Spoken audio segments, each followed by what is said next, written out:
Well, hello there, YouTube, and welcome to another virtual painting session.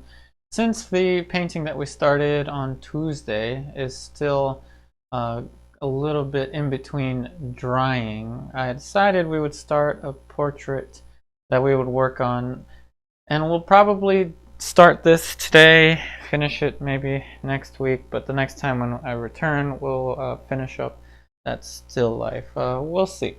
So a question that I had last time was, did I paint over another portrait? And the answer is yes. And in fact, I do tend to paint over a lot of paintings if I know I'm not going to sell them or show them in a gallery setting, whether online or a physical gallery. So I am working on another painting that does have a previous painting underneath of it. So there's a portrait study underneath of this. So don't mind that, it doesn't really harm anything. This has been toned over with oil paint. So this is a 11 by 14 inch very fine oil primed linen canvas, and it is probably about a month old, I think, the tone that's on here, so it's definitely had all the necessary time to dry. On the palette here I have 18 colors and then lead white. So if you're interested in what colors I'm using, please see the description box of this video for that information. So let's just go ahead and get started here. I'm going to draw with burnt sienna and ultramarine blue, but the first thing I'm going to do is add a tiny thin amount of burnt sienna and ultramarine blue. So it creates a, depending on how you mix it, it creates a kind of a dark brownish color. So I'm going to thin it out in just a second. And I'm going to use odorless mineral spirits. See that? So a nice kind of brownish color. And I'm going to draw into this. So I'm just putting this on the canvas just so it's nice and slick, and it'll be easier for me to move the paint across. So I'm going to start wet on wet. I do not intend to finish the painting. What I typically do is go in with a simple sketch, a simple block in, and then I go and work into that. Hey Glen Marco. Hey Ronald. Hold on a second as I get my little iPad closer to me so I can read your comments. Alright, good to see you here again.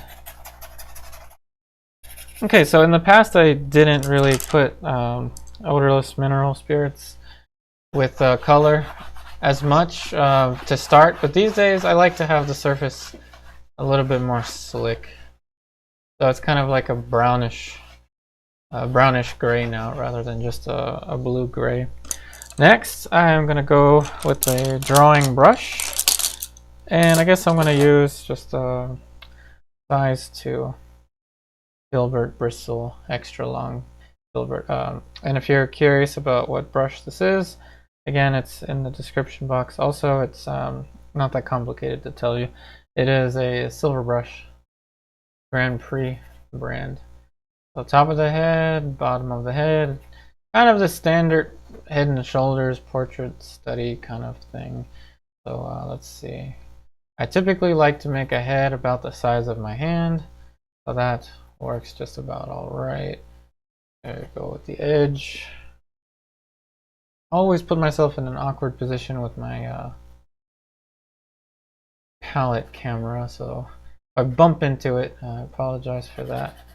So the palette is actually it's set up almost vertically, but not quite vertically, just enough so that you can see the palette with a little less distortion.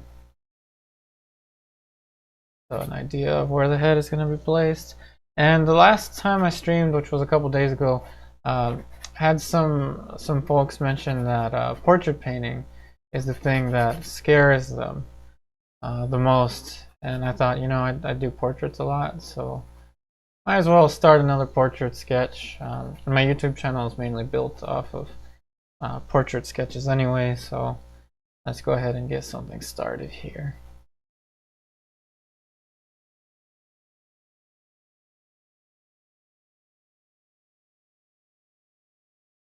So the intended schedule, once again for these streams, is Tuesdays and Thursdays around 7 p.m. Eastern Standard Time. Remember, I've also created a playlist of these live painting sessions. And the most important thing in the beginning is to just get the big suggestion in place, get an idea of where the head is going to fit. And that's a pretty good placement. See, there I go bumping into the palette camera.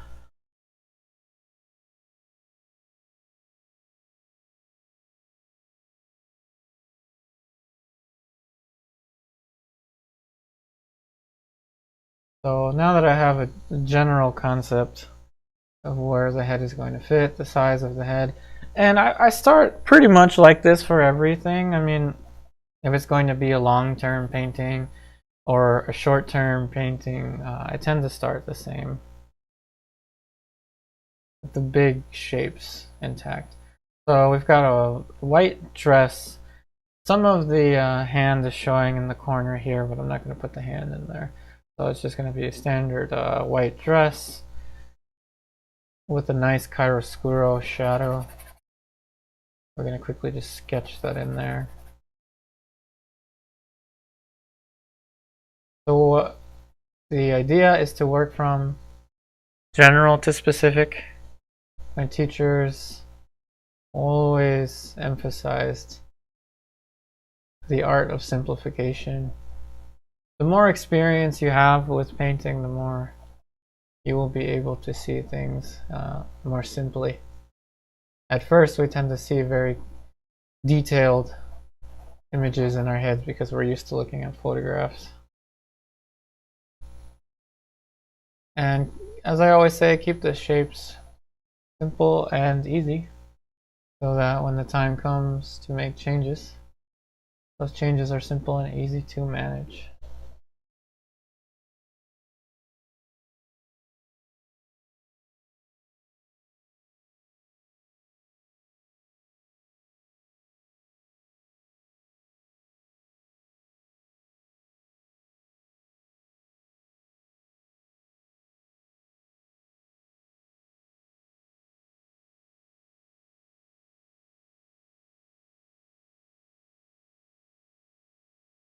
So feel free to ask me any art-related questions as I paint. I'll do the best to answer the questions while I can, as I can while I'm painting. A little sketch for the values.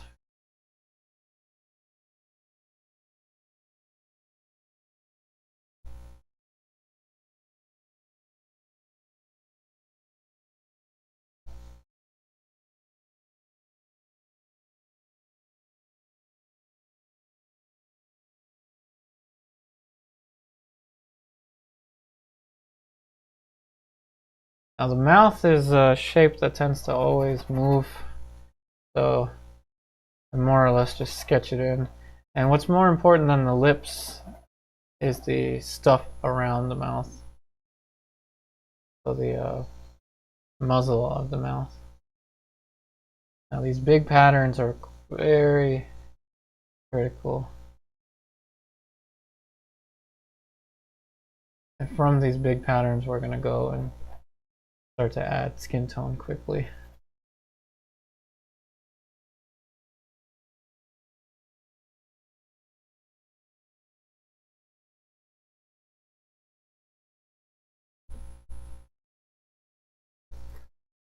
Now with just a piece of paper towel, I'm going to erase a little bit.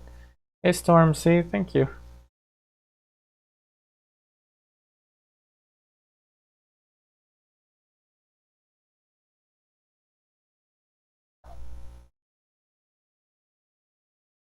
So the lighting is Rembrandt lighting, standard Rembrandt lighting. So you see that little triangular shape there. This little patch is what makes it Rembrandt lighting. Mix up a little more of our drawing color.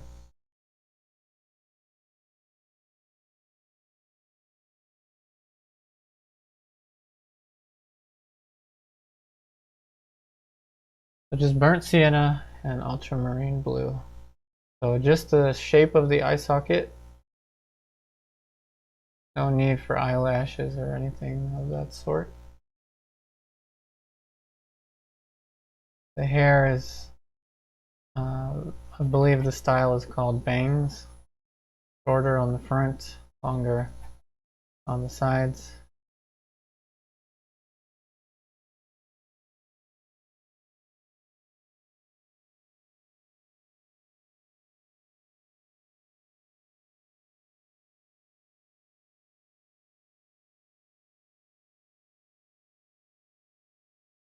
That should be about good.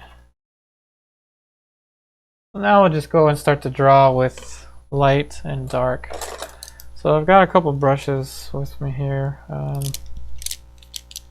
Let's use another brush of the same kind, a bristle brush. Remember, bristle brushes are really good for this because they pick up a ton of paint.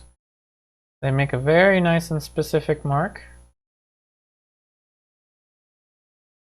So for my first little skin tone here, since I'm working from a photo reference, everything is compressed. The color is not as vibrant, the values are not as clear, but it's constant.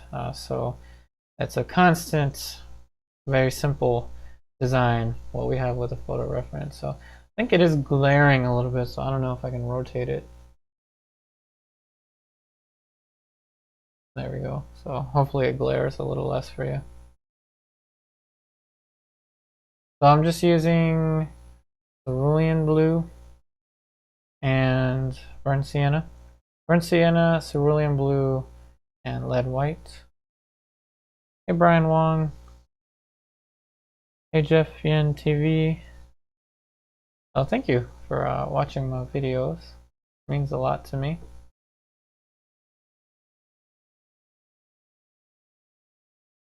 Okay, so let's see what this little patch of color looks like.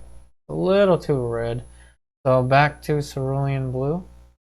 Cerulean blue is a nice weak blue.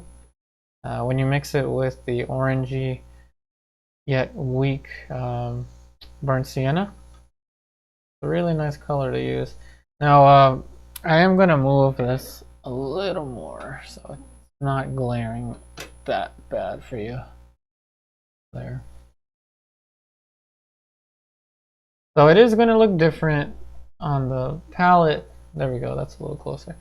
So the palette is going to look a little different. The colors are going to look different because this is a wooden surface and this is a gray brown.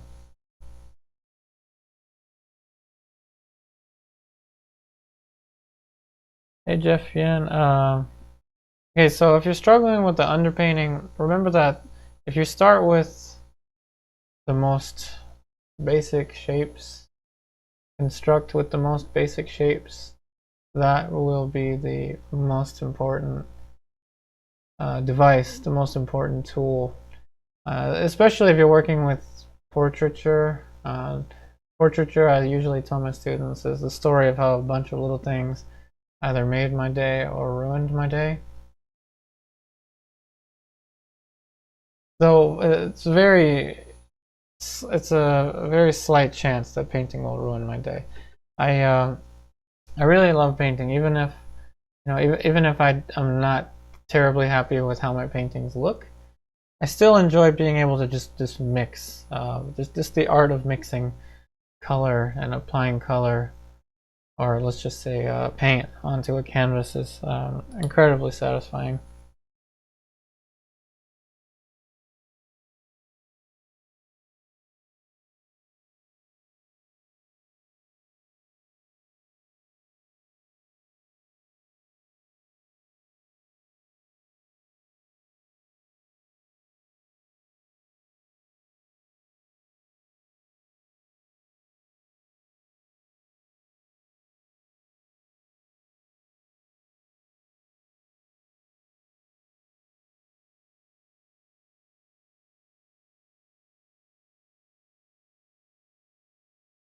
Now as this starts to get a little more specific, remember that the camera is at an angle with respect to the painting so that I'm able to paint without having the camera in my face.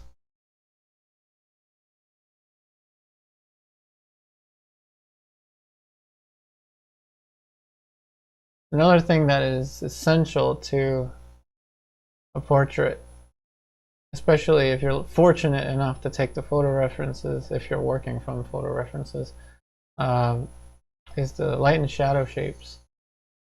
So squinting down, I see that this is more or less a thinner nose than what I've sketched in there so far.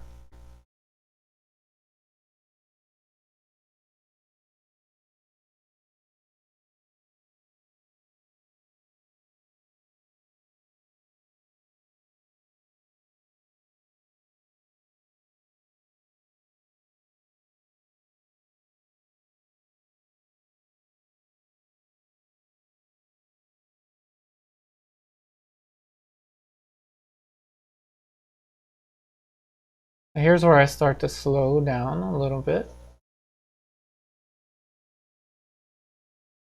Paying close attention to each one of these little edges and angles.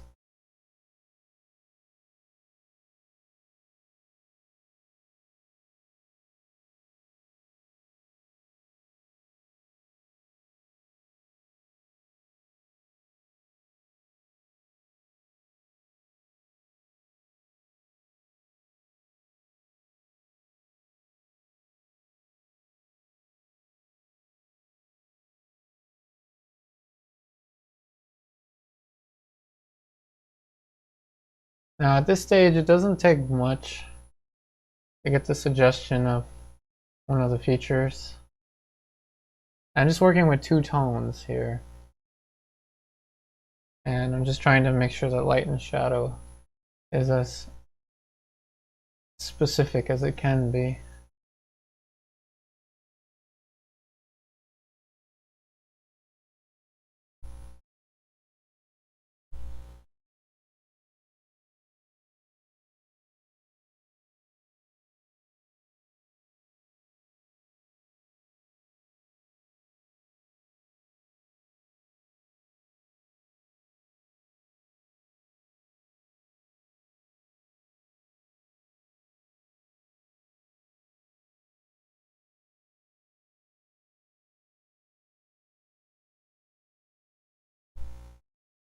Now the head is at an angle, and I may have exaggerated it a little bit, so I'm going to move this slightly that way.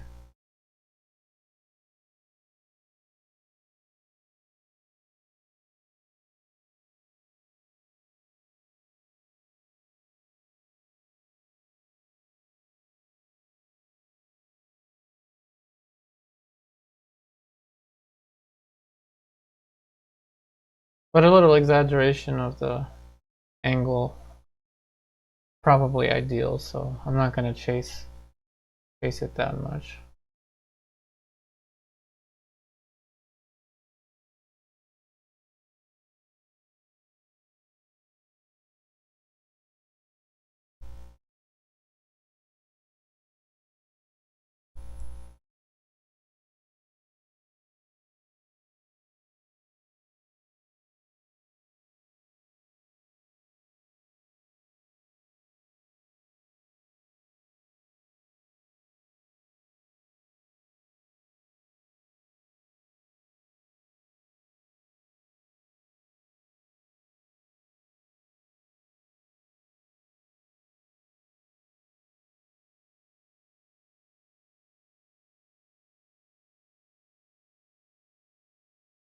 Okay, so now we can start to add in some structure onto the head here.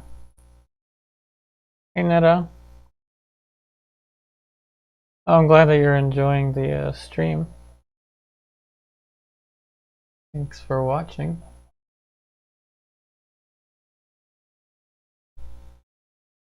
Alright, so let's mix some plane changes here. So I like this plane on the nasal bone. It's kind of a greenish color, so I'm using cadmium green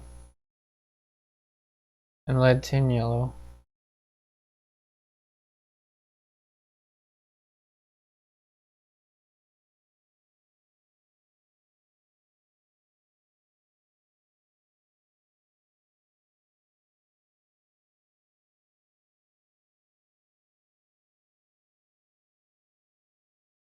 And it's important to work adjacent plane to adjacent plane, so I'm going to stick with this little headquarters of values.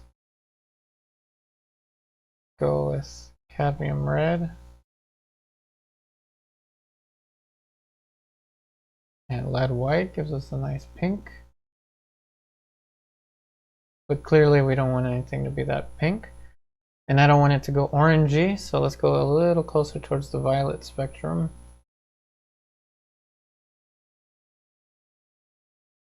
Cerulean blue, a little bit of cobalt blue. More lead white. And this will give us the pinkish suggestion of the cheeks.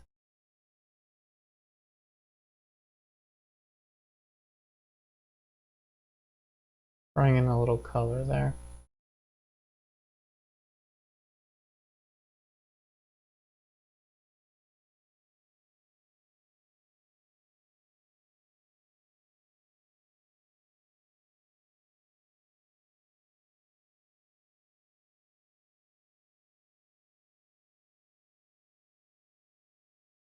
Now cadmium green because I don't want it to get too red.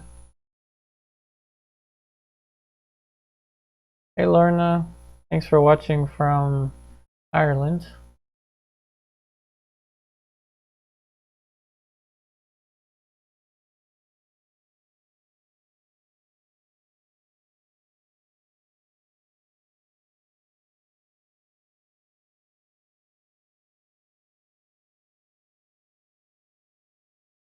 Little Viridian.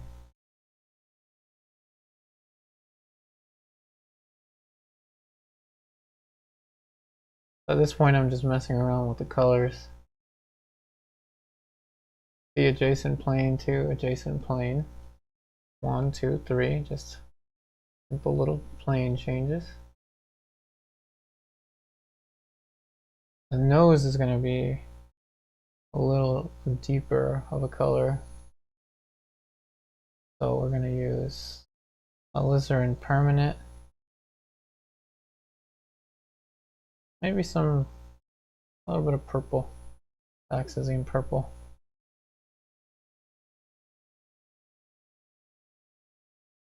Oh, thank you, Ronald Miller, for your super chat. Thank you for the super chat. Again, I don't have any confetti. I should probably invest in some confetti here to throw into the air. Thank you for your support. So before that, I missed a few questions. From I Needs Money, why lead white? Titanium is stronger. Titanium is stronger. Lead white is better for portraiture if you can use it, if you have access to it, because it takes more to raise the value, which gives you a thicker consistency, and it also gives you more control over the midtone range. So from Ronald Miller, I'm slow from the beginning, can't seem to start with simplistic strokes for my sketch. How do you get loose? Any tips? My biggest tip for you, Ronald, is to be further away from your painting than you currently are. As you can see, I'm holding the brush from back here. If I get too close, my head gets in the way, my hair gets in the way, so I'm kind of forced to be away from the camera or the canvas anyway. But my biggest tip on how to loosen up a little bit is to be further away from the canvas. So now I'm going to mix the shadow tone.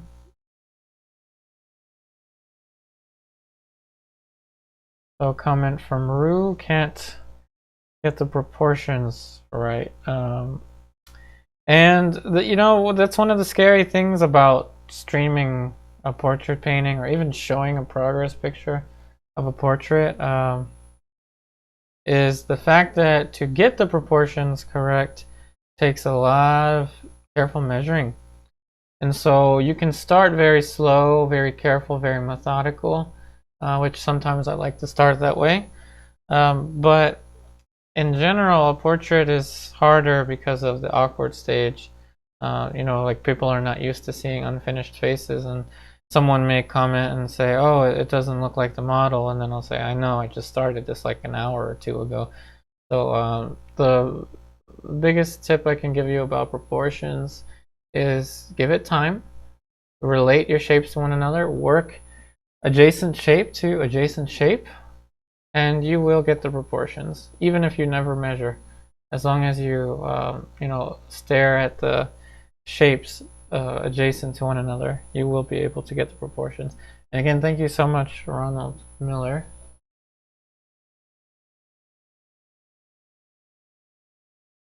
Let's throw in some midtones now. So I've got a light brush, a dark brush, and if I can keep the organization, I'm going to throw in a mid-tone brush. So I got some brushes here. What do you say? I'm going to get a brush that's a little less used up. Let me reach over the camera here. There we go. This one here, a little less used up. So you can see they're pretty much the same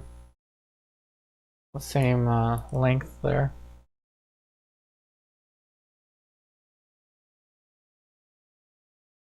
Let's mix up some midtones. I like this greenish brownish color.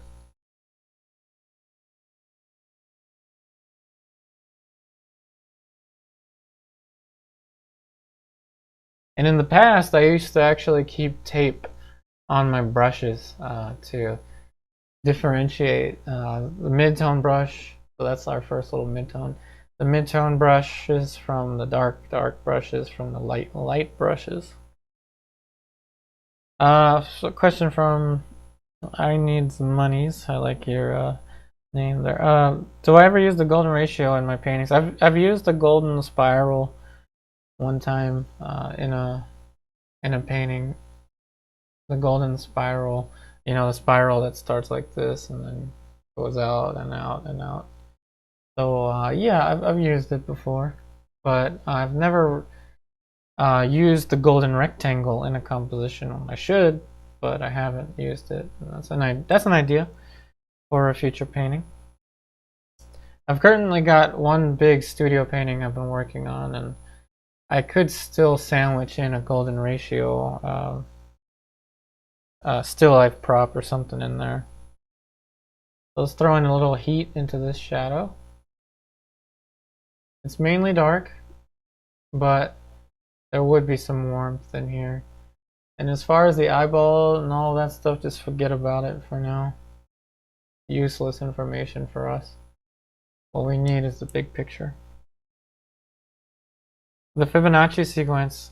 Oh, you mean like the numbers? No, I don't think I've ever had like Fibonacci numbers in there. Although I did sneak in a little equation with the Fibonacci, you know, like how you derive the Fibonacci sequence is like 0 plus 1, and then you have 1, and then it's 1 plus 2 is 3, and then you add the previous two numbers. So I've put some references of this Fibonacci sequence in there.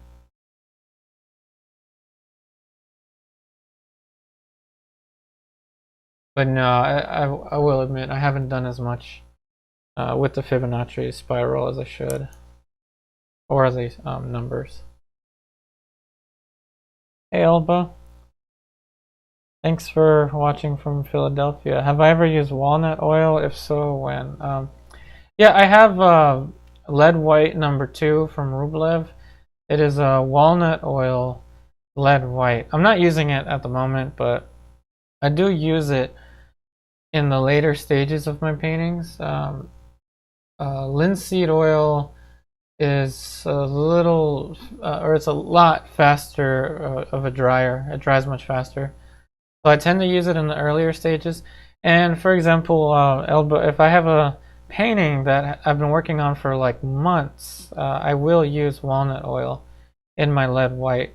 And I will do that because in the later stages of a painting, you know, if you're working on a painting every single day without letting it dry for weeks at a time, it's better to have slower dryers for your later stages.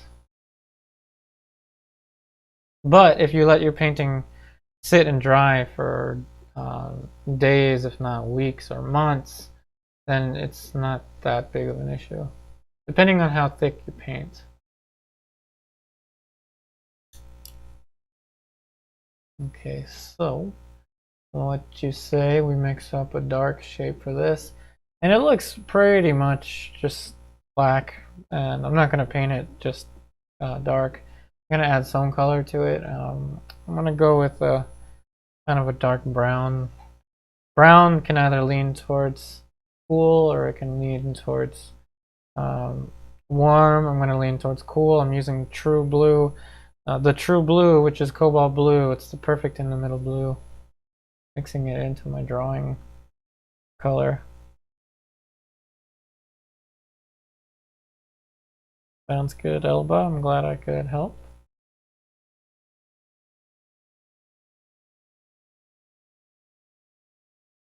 So now this is a very dark brown that we're using for this.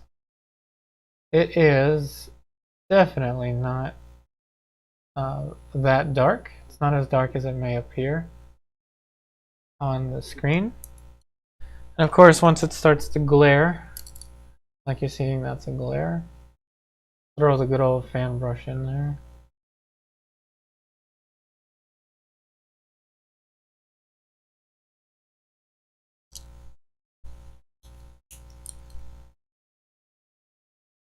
And like I said, these bristle brushes tend to pick up a lot of paint.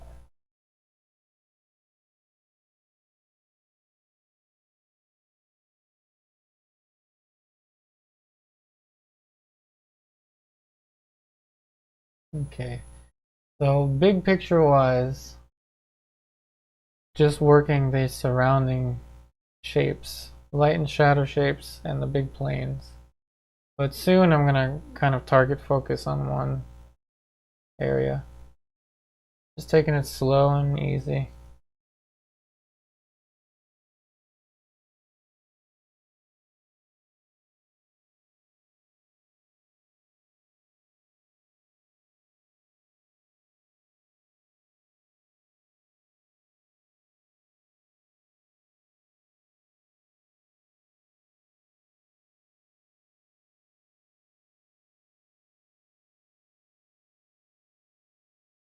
And I'm going to go ahead and guesstimate something for the dark of the hair.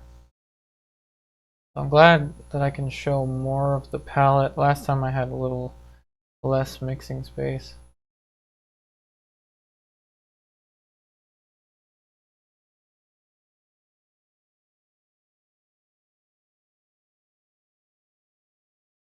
And since this is a quick painting that's not going to have more than 3 layers or so, I'm just going in with Neo-Megilp medium.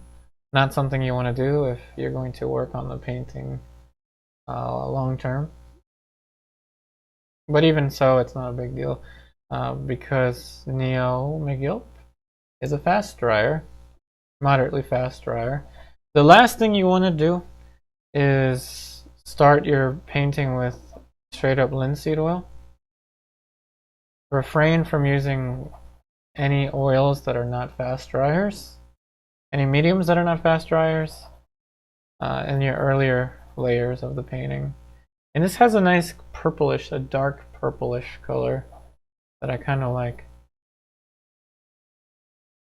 And since I do have an extended palette, so I have 18 colors on my palette plus lead white, I do like to push the variation between colors quite a bit.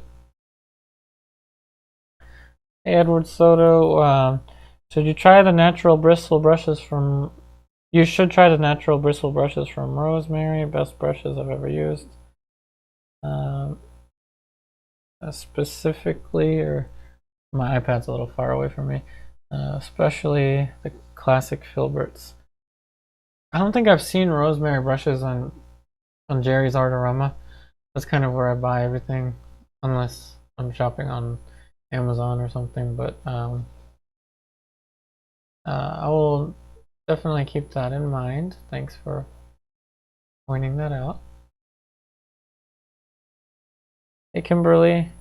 Oh, I'm glad that you're excited for the live stream. It is a little different from watercolor. Oh, I like that you're enjoying the structural aspect of this, and I do like to start from the big picture. Though I'm a little slow and meticulous with it at times, but it's more fun for me, I guess, to work this way than to start more methodically.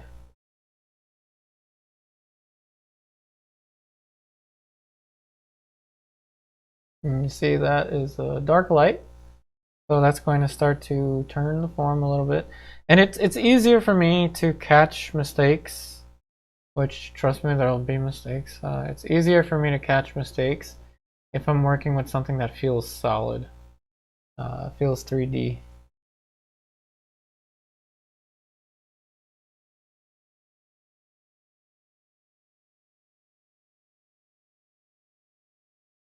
Edward, yeah, that's exactly why I haven't seen them, because I mainly just shop at Jerry's. In fact, Edward, I tend to buy my brushes once a year. In the past, I used to buy them as I needed them. Now I buy them kind of in bulk. So I buy maybe like 20 bristle brushes at a time. The same goes with Sables, although with Sables I tend to buy just 10 of them at a time. And that'll last me like a whole year.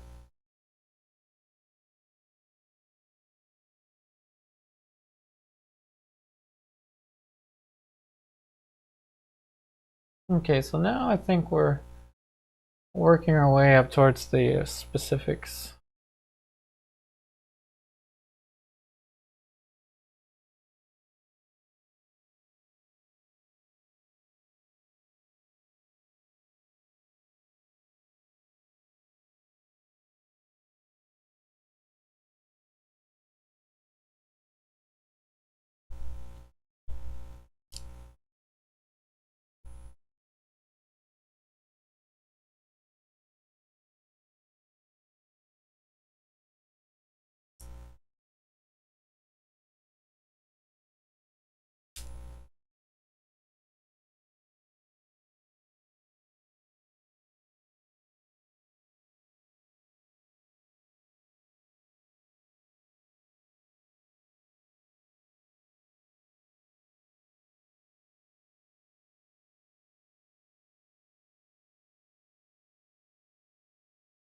If you don't have cadmium green on your palette, I would definitely suggest it, especially if you've been painting for more than a year.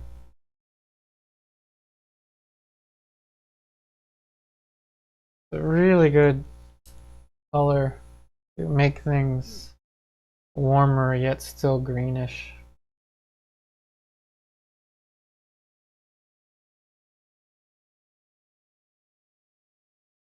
Hey Barbara. Oh, thank you so much for the super chat. Thank you for the super chat. Again, I don't have confetti. I could throw my brushes in the air. I could do that. So thank you so much for the super chat. It is definitely very helpful for me and my YouTube channel. Thank you. I'm glad that you love the Catalyst brushes, the Princeton Catalyst. brushes. These are, as you know, of course, my favorite kinds of brushes for background stuff. Definitely very useful.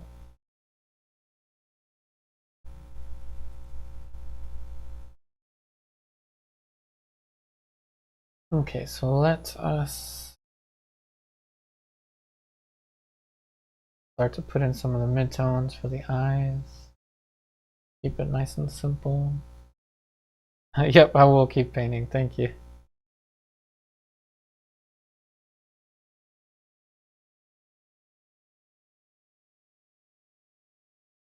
And one thing that I would suggest you to do, by you I mean everyone, slow down a little bit when you're painting. I find that every time I see my teacher, Alden Hamilton, paint, I'm going to paint with him again on Monday. He's so slow in the beginning. I mean, so slow. I won't even see eyeball or anything for like the first 2 hours or whatever, and then all of a sudden he just locks everything onto place, and it's brilliant the way he paints. And again, one of the things I'm most fortunate about is the teachers that I've had. Very fortunate.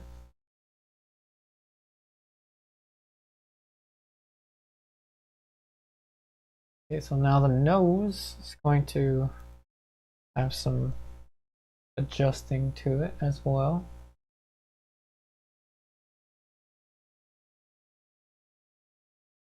Let's go with a more transparent blue.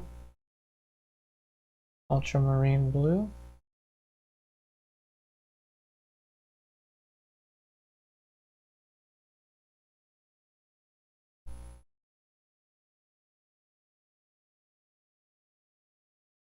This is for the incredibly dark brown underneath of the nose.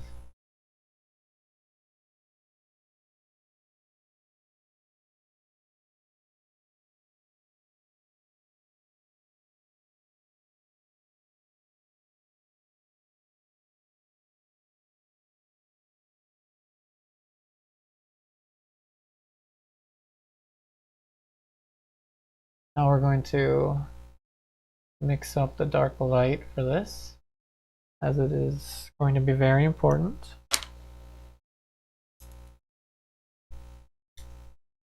So for the dark light of the nose, I'm going to go with a blue that's not too yellow, so Cadmium Red, the color of choice.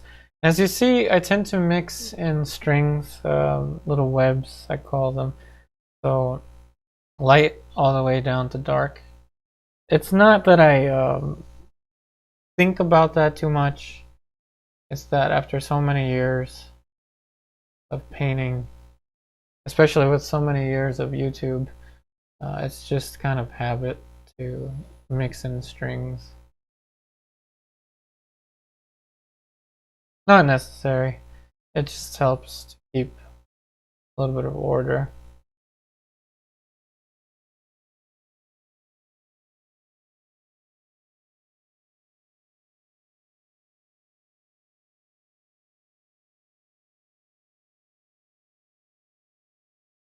And I will tell you, a good pose is so important for painting. I don't really talk about it that much, but getting the right pose.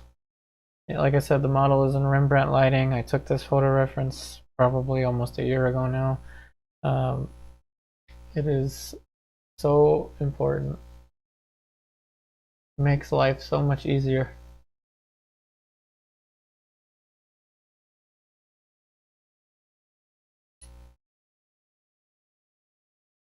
There is a light playing on the nose. Now I like to start off a little more saturated in the beginning. So obviously that bright pink on the nose is not going to be there forever, but it's a nice starting point.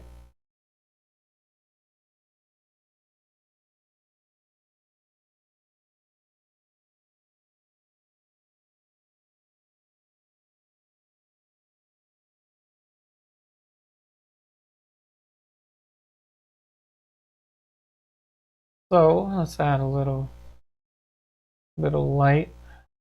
Let's start with the mid-tone first.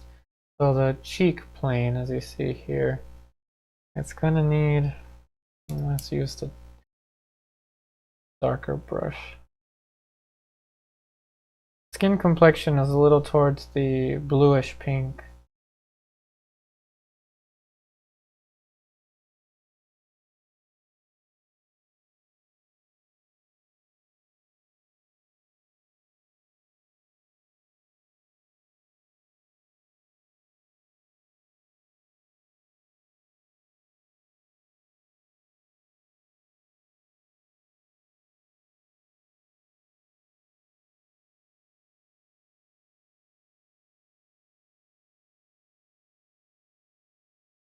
I'm pushing that dark a little stronger. Let's keep the same value, but a little bit cooler and towards the yellow. But clearly, I'm gonna go with cadmium green.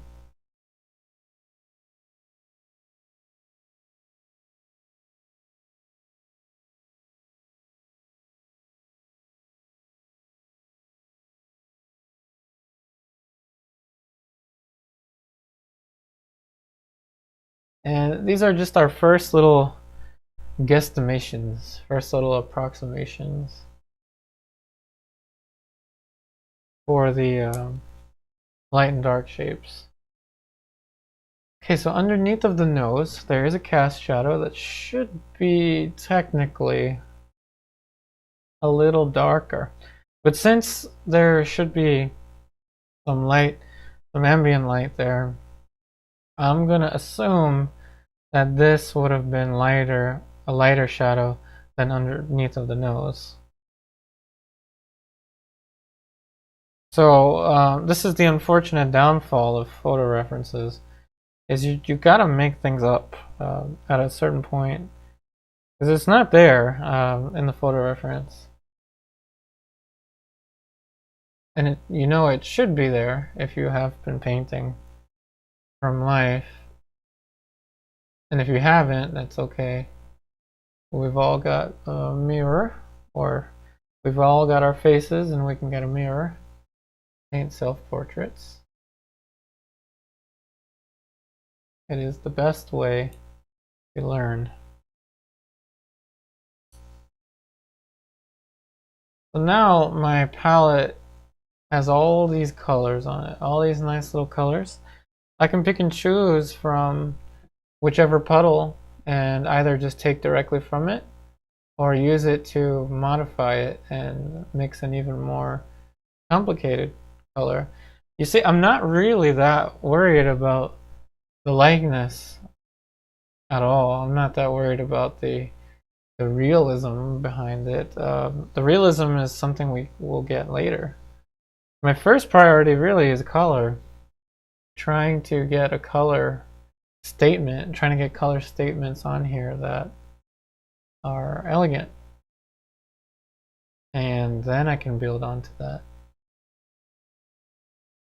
It is the reverse from the classical approach. Though I am, thinking about colors. I mean, drawing and value still. It's in the back of my mind.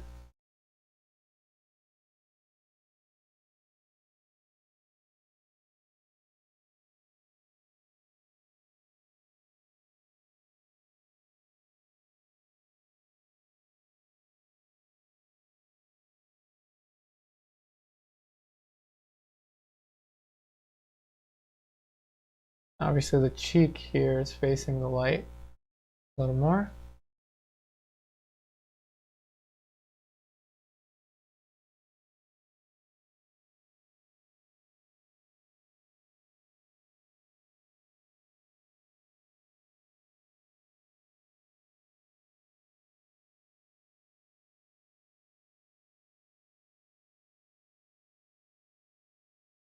You see, I almost got confused there between the light brush, the middle tone brush, and the dark brush. At a certain point, I'm going to confuse them, so. Alright, so I'm going to use chrome yellow, which is a lead yellow. It is what was used before cadmium yellow.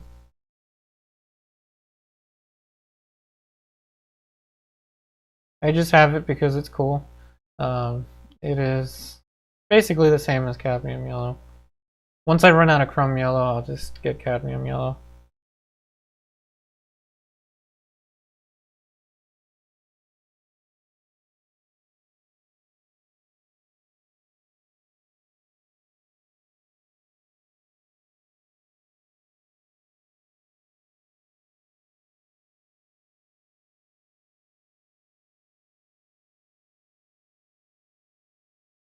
And I will tell you, even though there's very little detail here, very little in terms of the quote-unquote realistic stuff in this painting. Let me tell you, suppose that a painting is composed of 100 pieces, and a piece, define a piece as just a shape like this. This is just one. Suppose a painting is composed of 100 pieces, like a jigsaw puzzle. In the beginning, if you start off with, say, like, this could be, an oversimplification would be 5 pieces. Suppose this is just 5 main pieces. Now, I could just jump in and add another 10 pieces, and I'd have 15 pieces. And it would look more realistic because it's got more detail. But the more experience I have in painting, the more I realize how important it is to have the minimal stuff be as exacting as possible. And it pains me sometimes because it takes so much patience. You may think I'm a very patient person, but I'm not. Sometimes I just get really overexcited and I want to add more stuff because I want it to look more realistic. But the better you are at slowing down and really working with those minimal pieces, the better your painting will be.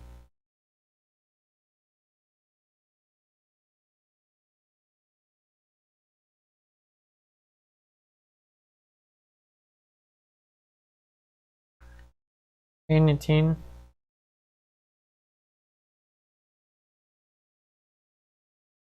Okay, so next thing I'm going to talk about, as I'm starting to put down some light and shadow shapes on the mouth, is tendencies. We've all got them, tendencies in painting. One of mine is to make the lips too low, too far down, to place them too low. So I always tend to place the lips too low and then move them up. So I'm actually going to slightly move them up.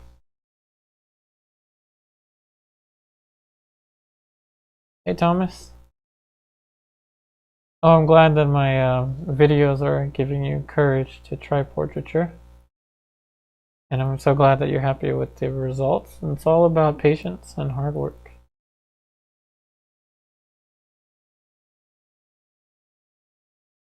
Hansky1. Yep, concentrate on the accuracy of the large pieces first. Exactly. I should have just said it that way. So just concentrate on the accuracy of the large pieces first. Yes. Very good. Very much. You explained it much better than I did.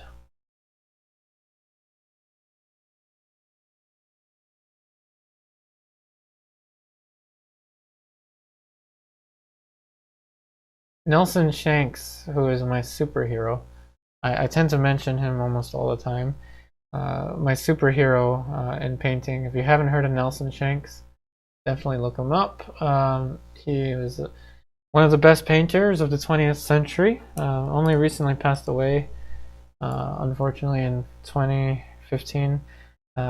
He would always say the word profound and make your painting as profound as possible. So make the big shapes as profound as possible is another explanation.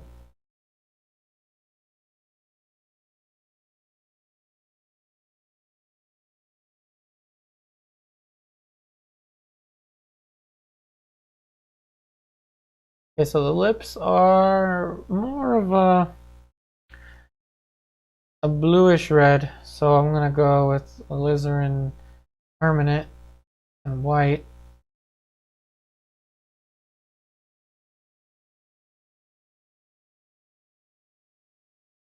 Well, thanks for that comment, Barbara. So why am I using alizarin permanent? And it's not for the reason I should be using it. Alizarin permanent is they made it because Alizarin Crimson is fugitive, but it's not that big of a problem with modern chemistry. So you can use Alizarin Crimson no problem, as long as you're not using it for the entire painting. I like Alizarin permanent because it's slightly more blue. And I have Gamblin brands of Alizarin permanent.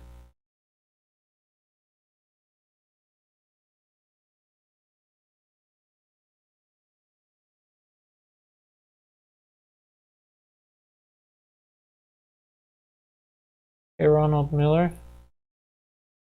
Oh, I'm so glad that you've learned a multitude of skin tone mixtures. And you know, there are so many combinations that you can do for skin tones. The Zorn palette is just the beginning. And with the Zorn palette, you can get like maybe 20 or 30 different combinations for skin tones.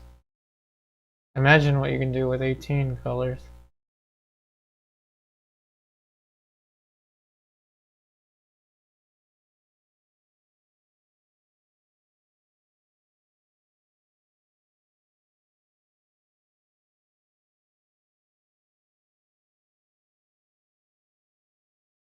And then the motivation is painting from life. I know I say it all the time. I'm like a parrot. I'm constantly repeating the same thing. Painting from life. Painting from life. If I was a bird, I would always say paint from life. That would be my statement. If I was a bird, that would be my catchphrase. Paint from life. Paint from life. And really, when you're painting a live model, you will notice that skin color mixtures are way more elaborate than what can be done with a limited palette.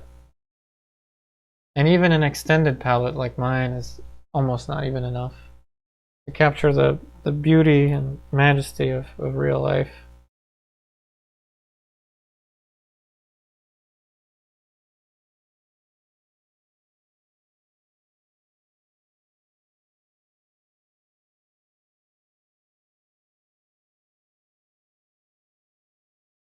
So here's a mid-tone.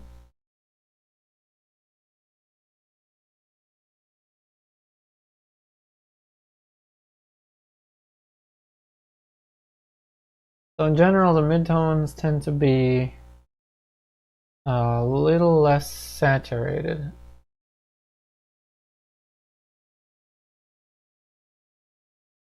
Though it sometimes can be different if there's a lot of reflected lights, reflected colors.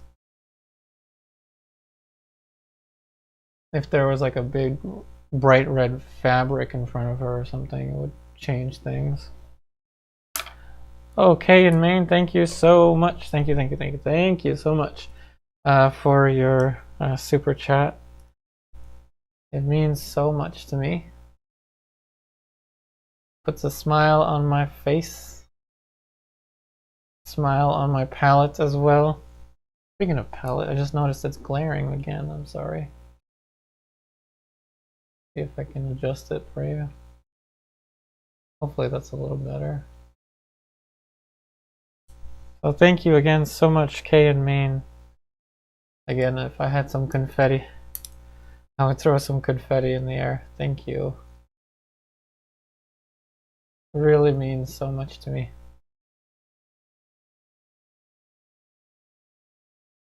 Hey Edward, yes, this is true. If you think about it, every color palette is a limited palette, and to some extent, yes.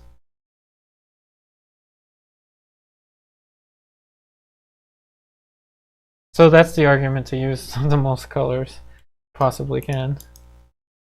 Thank you so much, Kay and Maine. It's great to see you again, or to hear from you again.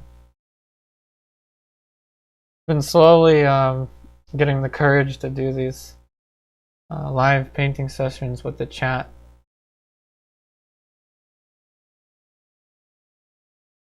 So thank you so much for the support. Whoops. Goes the camera.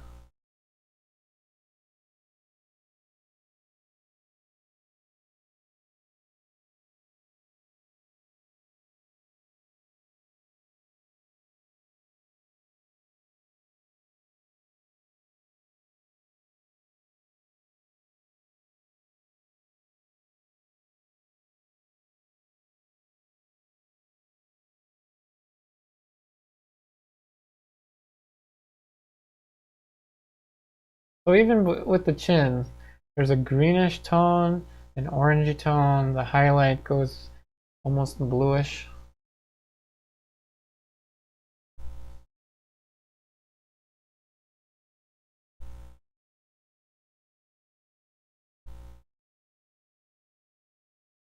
Oh, thanks, Kay and Maine. This is just the beginning.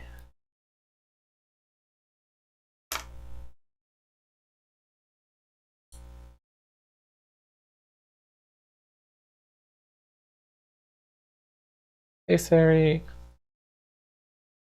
Serifa Makulu. Okay, I really don't know how to pronounce your name. I'm sorry, but thank you for saying hi. I'm throwing this a little more green, and then we're going to add a little more orange as we get beneath the lip.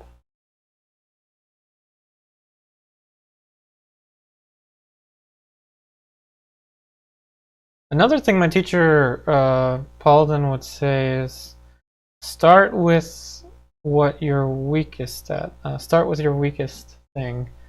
So for me, my weakest thing is color relationships in portraiture. I tend to always make the colors a little predictable in the end. So I'm starting with more bold colors. And Nelson Shanks would also say something similar. Work on your weaknesses.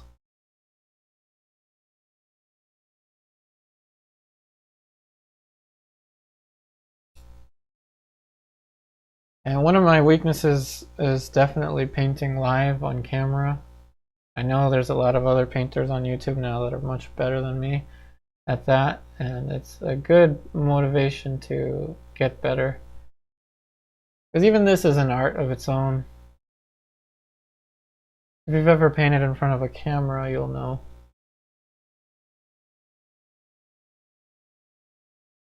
Okay, so color-wise, getting back to painting, there's almost always, in most old master paintings, there's almost always a bluish tone between here and here, and I think that is to emphasize the skeletal structure.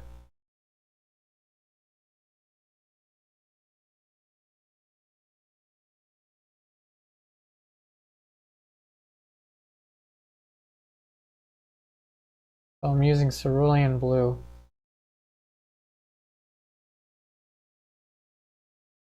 Brian Wong, when do you blend with the fan brush? So with the fan brush, I'm not trying to blend, in the sense of making things soft. What I'm doing with the fan brush, two things. One is to make sure that the paint doesn't build up too thick. The other is to ensure that the edge, or not the edge, but the painting is not glaring. So whenever I have a big glare, I will use the fan brush. Or if there's a big chunk of paint, I'll use the fan brush. So typically when I put a brush mark in this angle, this direction, it usually causes a glare. It didn't do it that time, but if it causes a glare, then I'll use the fan brush.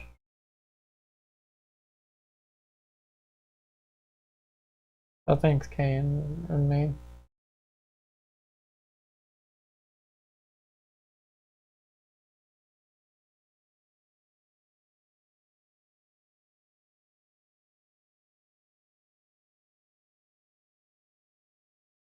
So soon I'm going to jump into some specifics.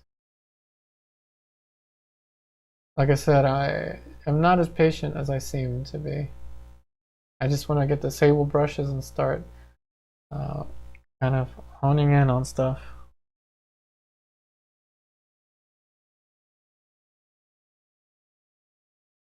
Hey Gail, thanks for saying hi from North Carolina.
So I'm just trying to get an idea of the shadow here. It's kind of almost like a hook.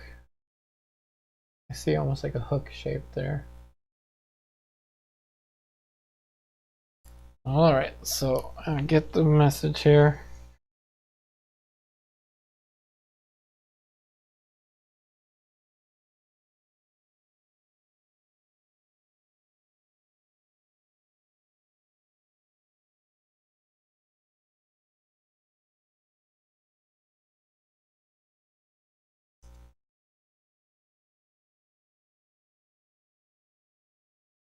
Alright, so there is an instance, as you see right there, where it's glaring.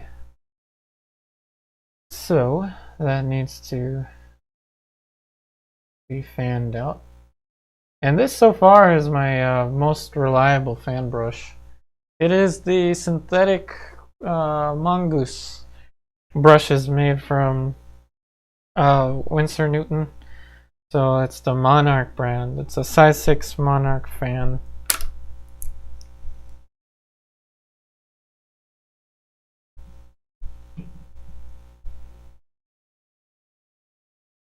Right now I'm just trying to push this edge a little higher, which creates the glare.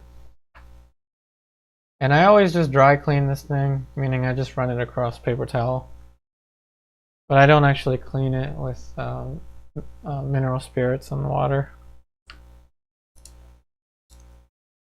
Alright, shadow shape for the eye sockets. A little more blue.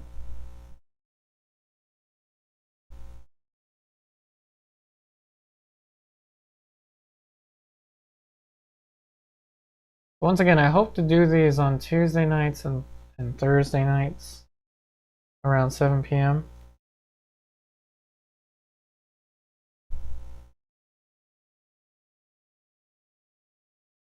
Eastern Standard Time.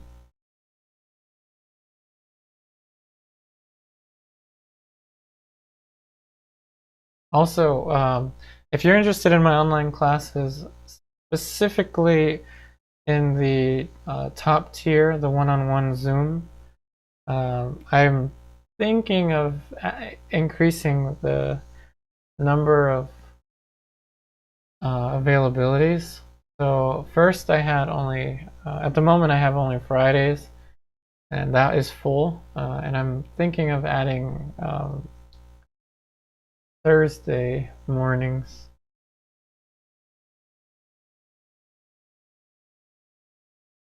So if you're interested in one-on-one Zoom painting sessions with me, or I'm working on my own studio paintings, definitely check that out.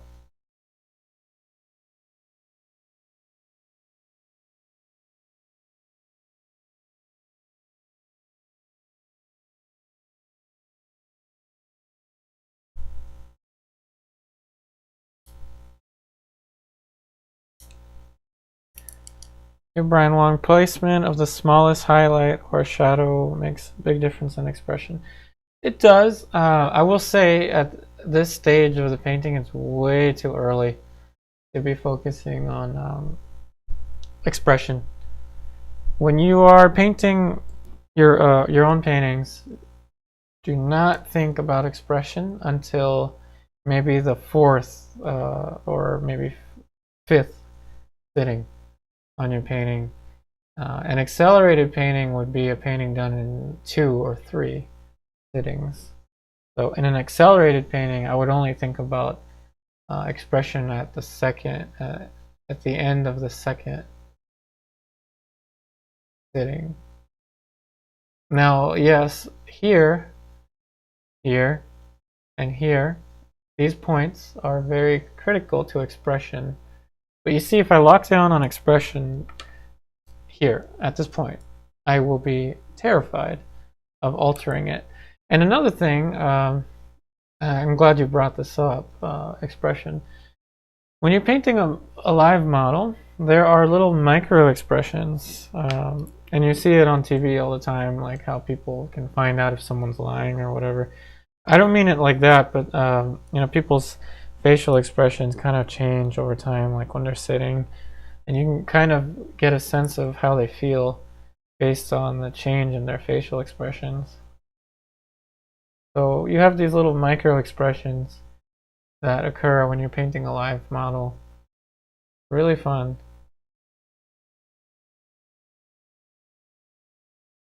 But if you're too careful and you're measuring all the time, you will miss those little expressions, and they're quite important.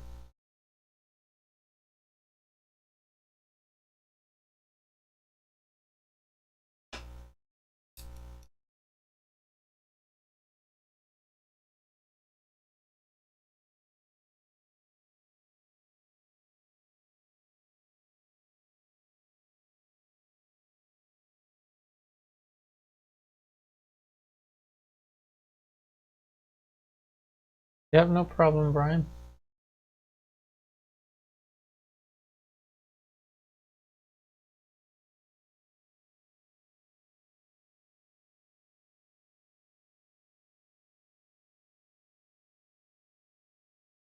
Now I'm adjusting the nasal bone a little bit, so I've pulled it out further there than it needs to be. So I can push that shape back in and sculpt it a little better.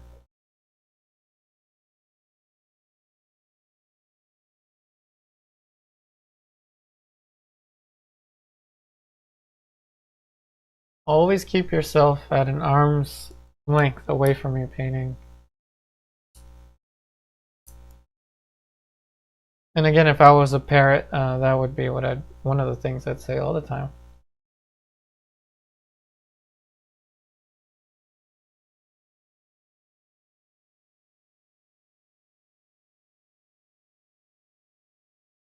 Also, those of you in the online classes that are watching this stream, if you want an extra project to work on other than the ones that we're currently working on, you can definitely paint along with this one. and send it to me in the virtual classroom.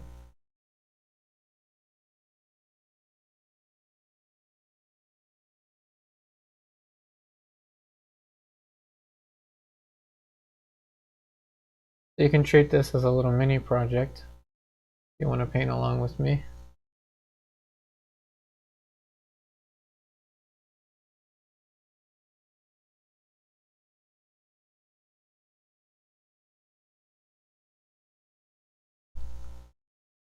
Yep, no problem, Edward.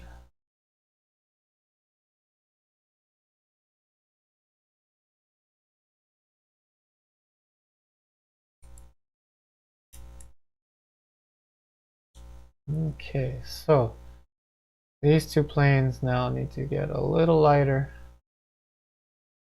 Color needs to get a little more precise.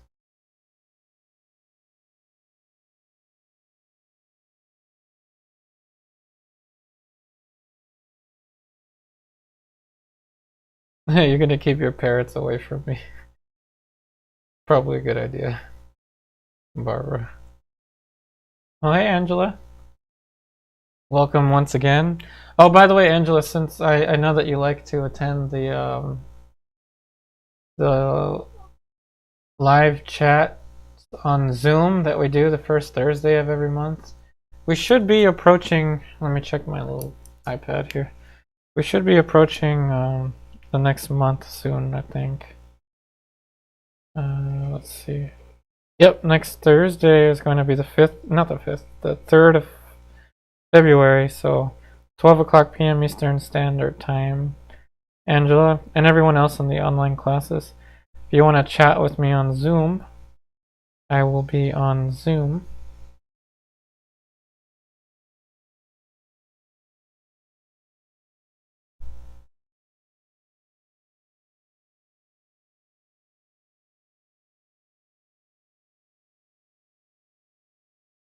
So the skin tone's a little cooler than that. So I'm going to go with Cobalt Blue, the true blue. Hey Serifa, oh thank you. I'm glad you like the image here. I'm doing well. Hope you're doing well too.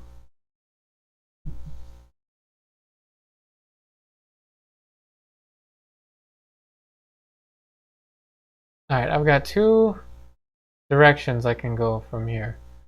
Number one, I can go and start to add more specifics onto the face.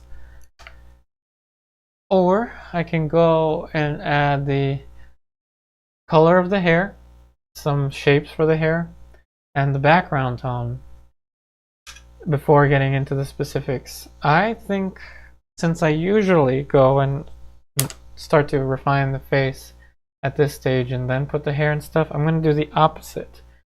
So what I'm going to do is start to put in the hair and the background. So I think what I'm going to do is go and mix with one of my favorite brushes, which is the Princeton Catalyst Polytip Bristle, and mix up the background tone. Hey Brian, oh I'm glad you like the edges. The edges are still a little, I try to keep them softer. This is sharp just because I was just correcting it, but I do try to keep them a little softer. So ultramarine blue, some of this old white. I keep the white on the right side. Here, this is from an older painting session. So the colors are starting to dry a little bit, and it's tainted with other colors, which sometimes gives a nice effect. How blue is that? That's probably too blue. Let's go with Perelyne Red, which is an orangey pink.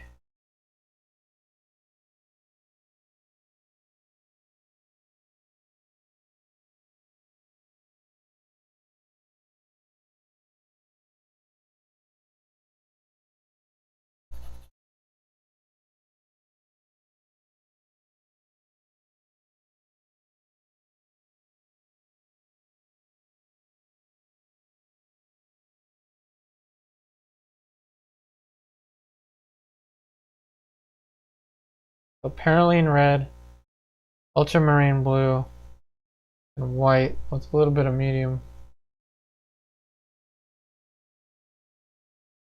And I use lead white pretty much for everything. I almost never use titanium white unless it's a color study.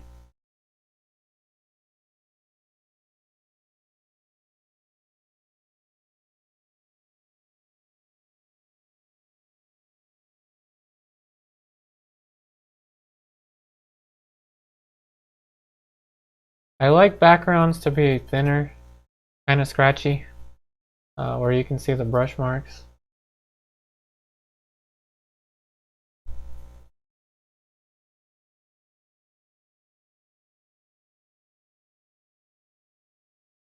So I'm purposefully holding back on the detail for the face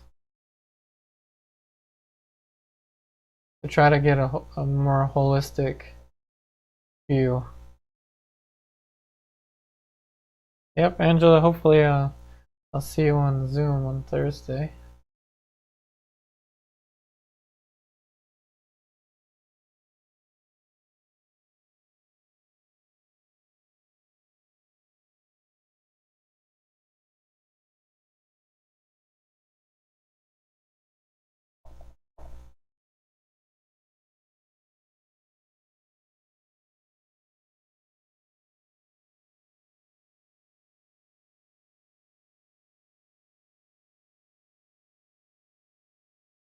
Okay, so that should be alright for the background. Make this a little scratchier.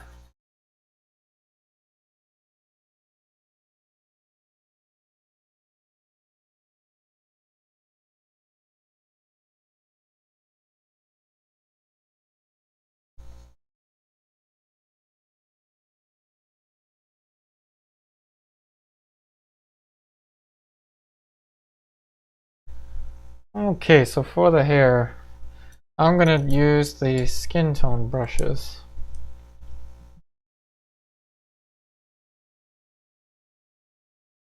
Let's just start with whatever.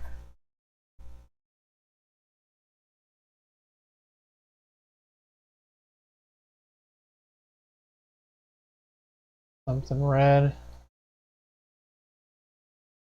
Now for the darks, I'm gonna have to use the I'm probably gonna use up all of my Alizarin permanent, so I'm gonna have to add some more. Gonna thin out the paint. Some Gamsol.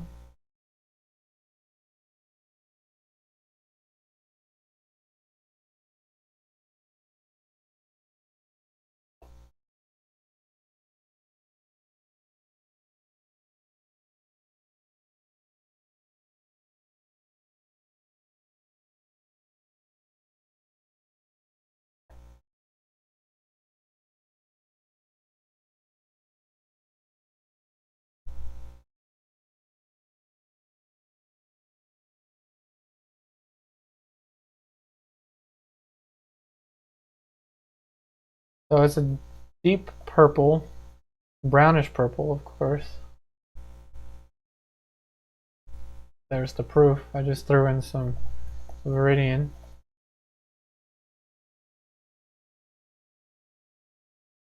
And if you've never used very fine oil primed linen, you're missing out. I would definitely suggest it. This is Classen's brand linen. I buy linen rolls. I purchased the linen roll more than a year ago. And if I don't think that I'm going to sell the painting or exhibit it, I tend to paint over them just because the linen is so darn expensive.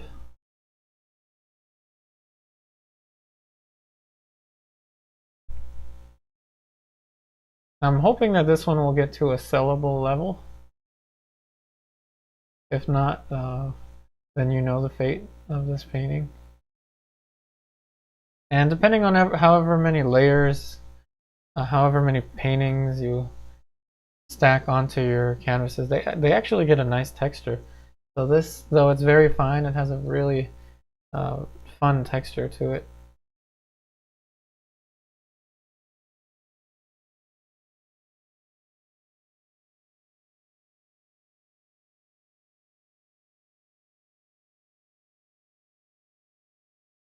Okay, so now that I got the big darks almost out of the way, we're gonna go and start to add the lights.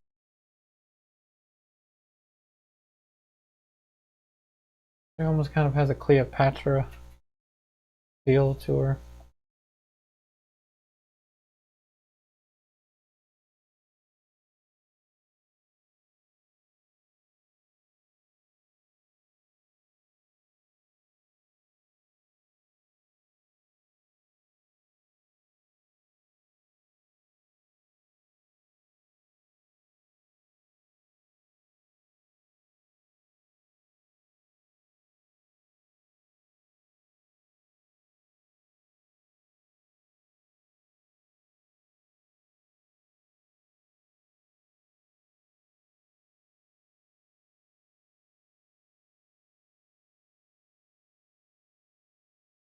Alright, so since the chat has gone a little silent, I'm going to introduce a question now, a conversational question, which I guess is a redundancy. So I'm just going to ask a question for everyone. So my question to you is,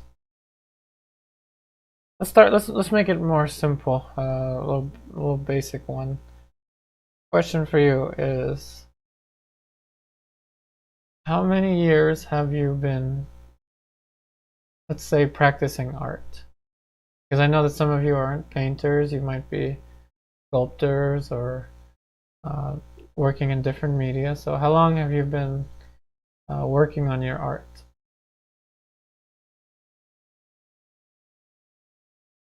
And my answer is, I tend to forget. So since 2008, 2009, so definitely over 10 years.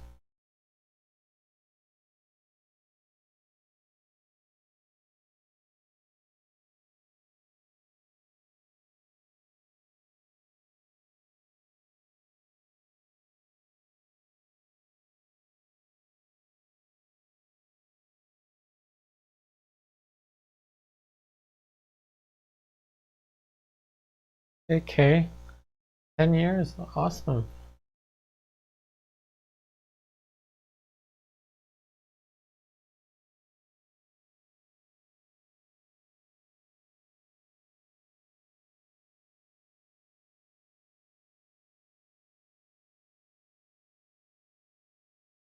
Hey, Joaquin, 10 years, awesome.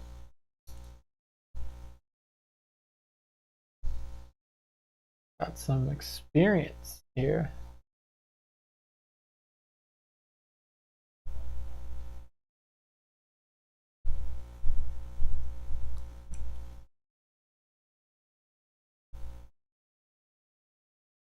Hey, Ronald, yeah, masculine and feminine, though that can be a tricky conversation these days. Yeah, I do notice masculine and feminine type features in my paintings. Usually the jaw.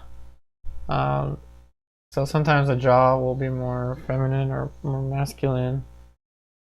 Not just the jaw, but the cheekbone structure and the frontal eminence of the skull. So definitely it's something I do notice. Hey Musa, since 2004. Wow, awesome.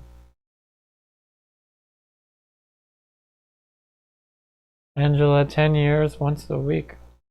Awesome. So Paul, on and off 40 years. Wow, cool. So Edward, practicing art since you were 5 years old. Painting, on the other hand, painting for 6 years as of last week. Awesome.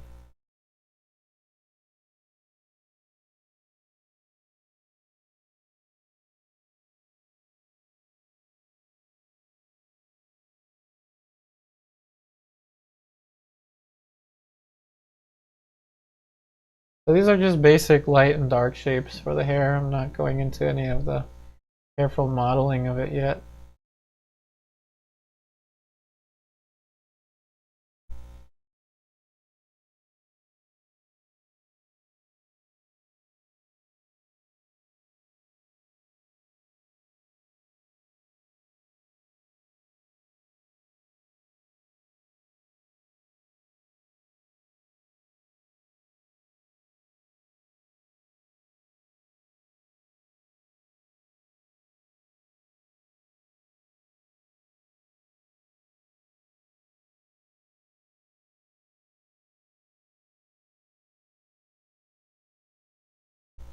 Don't be shy, everyone.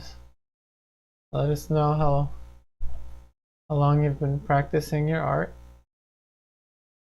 And if you're watching this as a pre-recorded video, I noticed that some folks commented on the chat questions after the stream ended. So definitely, if you're watching this as a pre-recorded, after it is published to YouTube, feel free to comment down if you weren't there or here during the live stream.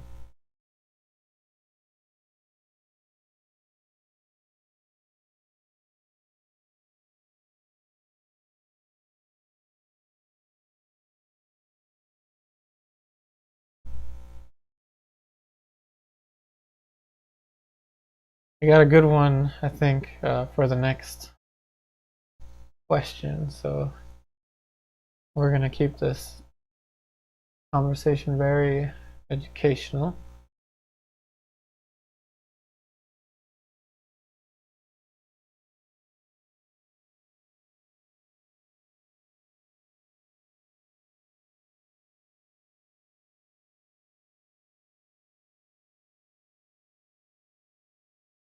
Hey Sophia, you started studying art seriously only in 2019. And you're 20 years old. Awesome. So again, the age doesn't quite matter. Yeah, I had a student that was taking a class with me back when I was teaching in person, and he was 90, and he picked up so quickly. Yeah, you got plenty of time.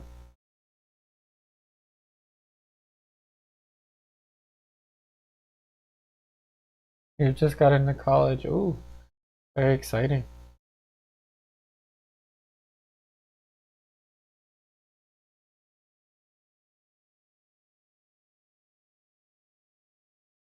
Congrats on starting your college.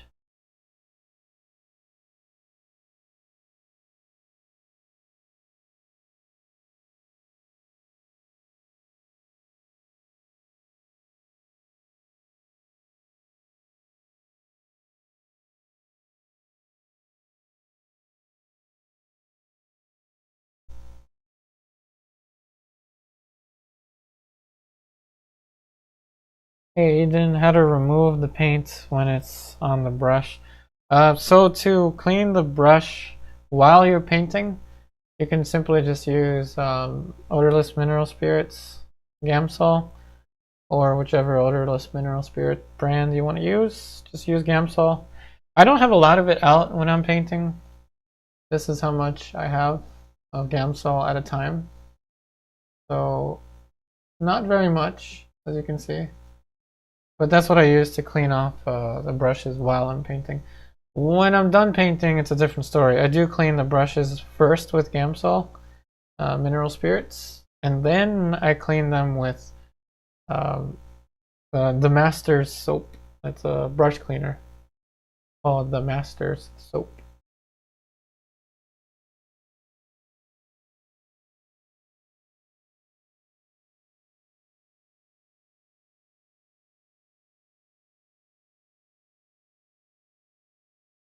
Hey Sophia, I have a question. Have I ever tried oil paint on paper? Here in Brazil, a canvas can be expensive, so I was thinking if it would be a good idea. Yes, you can work on paper if you gesso it. it depends on the paper. I've worked on Arches brand paper, which is a very thick watercolor brand of paper, and I gessoed it with Liquitex Professional Acrylic Gesso. Now I don't know how long it'll last. It probably won't last as long as a canvas would, but it would be good for sketches if you just want to use it to sketch. That would be perfectly fine.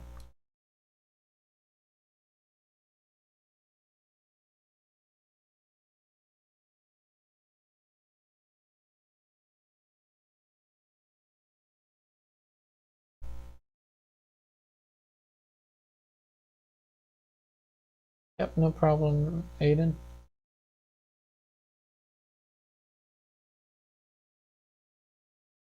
I'll throw in some of the lighter planes for the hair.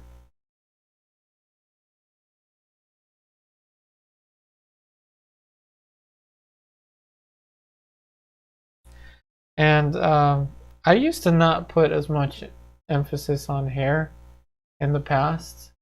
I do now. I do see there's more of a influence on me from Rembrandt paintings, all the Rembrandt studies that I did, and the hair was always treated just as finely as the skin tones. The hair is a very important aspect.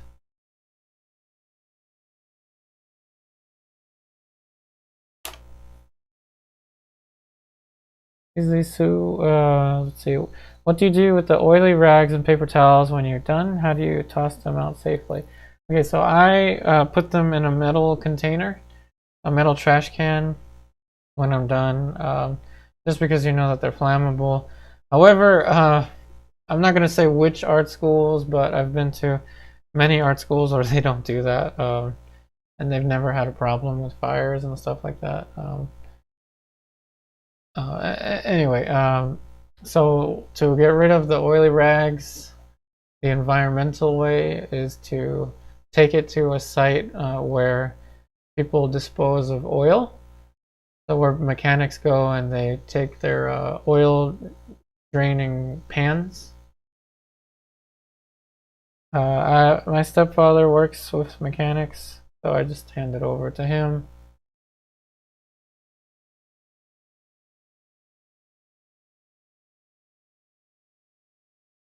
From the save the earth kind of perspective. That's what you want to do. Aiden, how many years have I been painting? I'm gonna have to do some math now. Since 2009. So 2008, 2009. So let's just say 2009. So that 2019 was 10 years. So what are we, 2019, 20, 21, 22. So 13 years, just about. I mean, this does not show that I've been painting for 13 years. If you see my finished paintings on Instagram, you'll see how I actually like my paintings to look when they're finished. But yeah, 13 years. Wow. I can't even imagine. Good night, Edward. Thanks for joining.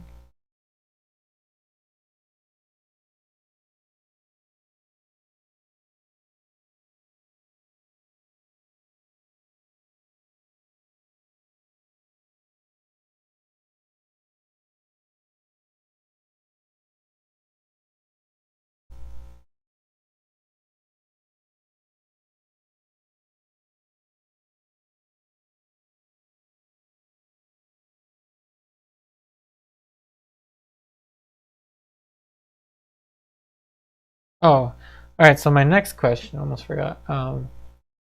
Did I forget my question? I don't think I did. My next question, I think I did forget. Oh no, I've asked this before, but I'll ask it again. It's a fun question. What is your favorite art quote? And I will start with mine. Your favorite art quote. So my favorite quote comes from Mr. John Singer Sargent. His quote Every time I paint a portrait, I lose a friend. And believe me, it's so true. I've been painting for 13 years. You can count on one hand how many friends I have.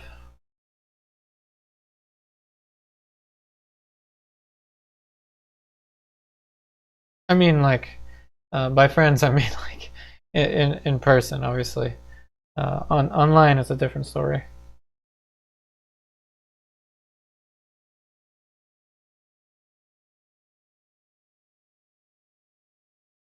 Hey Ronald, oh cool, on and off 30 plus years. As a jack of all trades, I jumped around, wish I could devote myself to one thing. While having an artist mindset, I struggle with choosing one thing to master. I'm pretty sure that it is good to be well-rounded.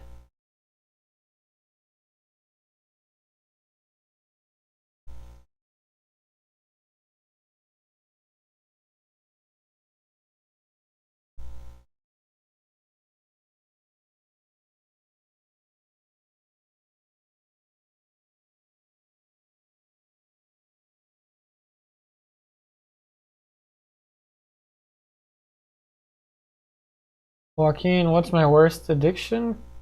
I wouldn't call it an addiction, but lately I've been kind of not drinking Diet Coke. So Diet Coca-Cola has been my worst.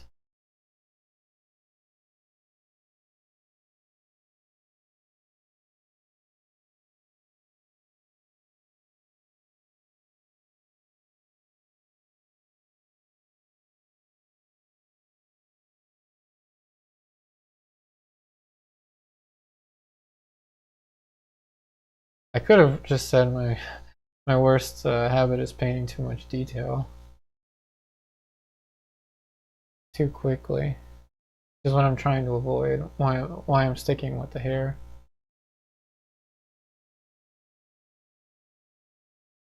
Oh, thanks, Kay and Maine. We're just getting started. I mean, this stream is gonna end soon, but painting is just barely beginning.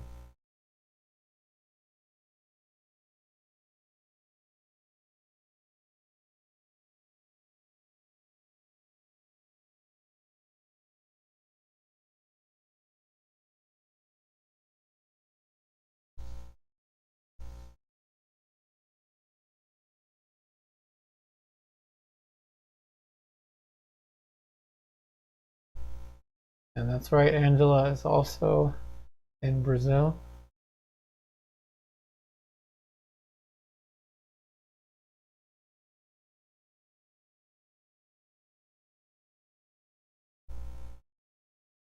Isn't that fun though, getting that like silkiness to the hair, you know what I mean? Like it's shiny now, like now it looks like hair. That's fun. I mean, I could give a darn about the face. I mean, like the face I'll be able to get into it eventually.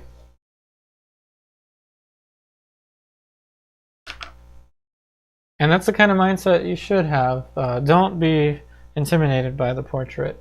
The portrait, the face is nothing more than just still life. Just think of it as nothing more than just a still life.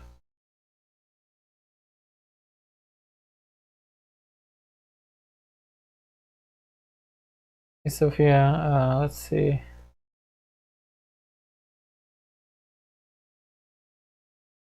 You always struggle to, so your family's always asking you to paint them. You always struggle to make them look older. Wow. So usually when I paint my family, they want the opposite. So, not a bad thing. Let's see, I think I missed something here. So, from your first teacher, Angela, where there is paint, there is hope. You can always paint again. Awesome. That is a great quote. I don't think I've ever heard that one before.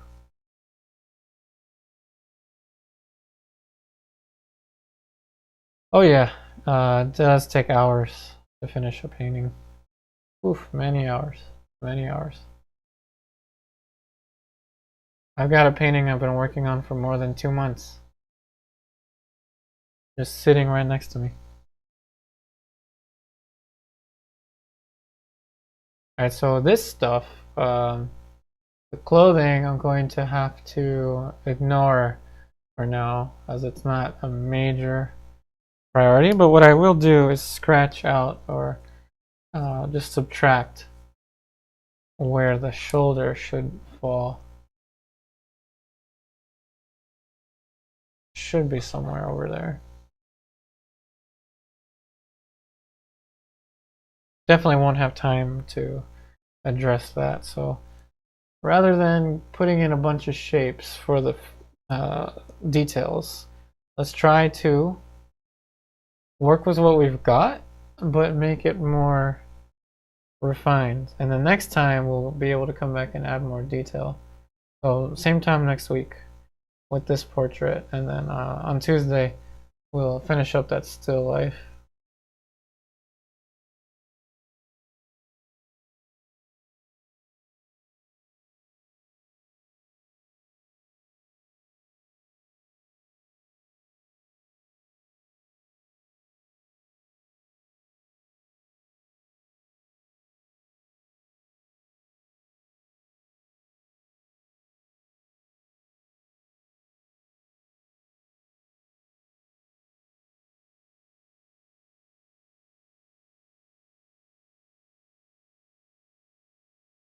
Okay, so a lot of stuff.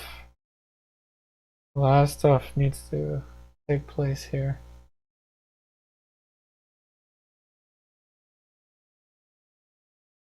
Now for the eyes, again, they're just going to be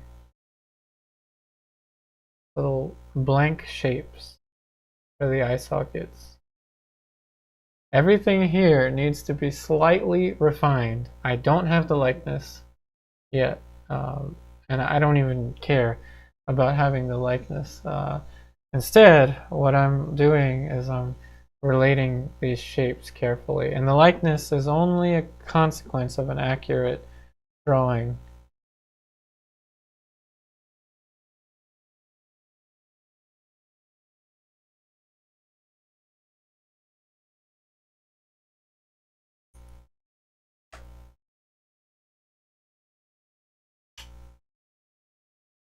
Hey Sophia, so you wrote, they don't want me to look, want to look older. Let's see. You actually tend to paint their features with darker values. Okay, there we go. Now that sounds like what I do, and what I did a lot in the past. So yeah, I understand. When I paint people, they, especially family, they always want me to make them look younger.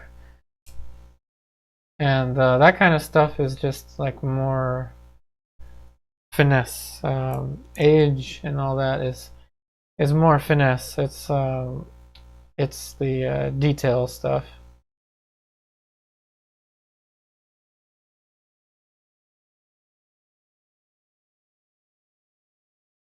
But a lot of it has to do with age. A lot of it has to do with the cheeks, the cheekbone structures, and cheekbone structures, jaws, and ears. So when we're older, our cheekbones tend to almost fall a little bit. Not so much like falling off, but they're less puffy. A younger person has more smooth, like this model, like more smooth, which is actually harder to paint. So the older I get, the better I am as a model for self-portraits, I found. But yeah, making sure that this is smooth, especially that's definitely a big indicator of age. The sharpness of it is definitely telltale of someone in their 20s. Heavier is maybe someone in their 40s, and then so on and so forth. Ears get larger, slightly hang down a little larger, a little longer. Excuse me. The older we get, but these are all generalities.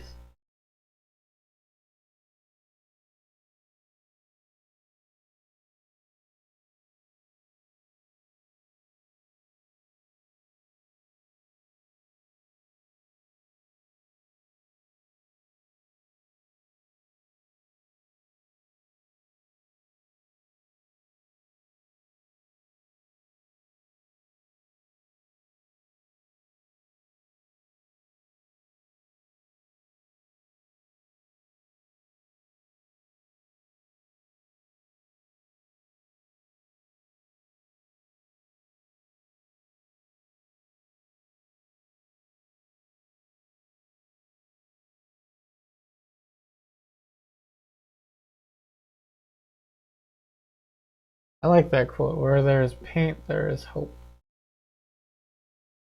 I'm gonna, yeah, that actually makes sense to me because I always feel nice when I'm working with my palette. I call this my forever palette. It's what I hope to use for the rest of my life, which will hopefully be a long time. So, you know, I've only used this ever since I bought it. I haven't mixed paint on anything other than this. It's the perfect size, it's the perfect everything. So these little piles of paint bring me a lot of joy, a lot of hope.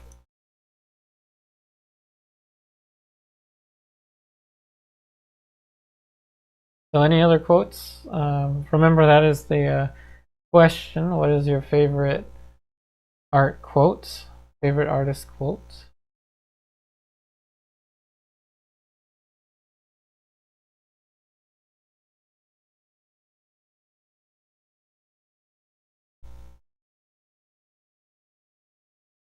I keep painting over this same thing. I always want it to be slightly more green.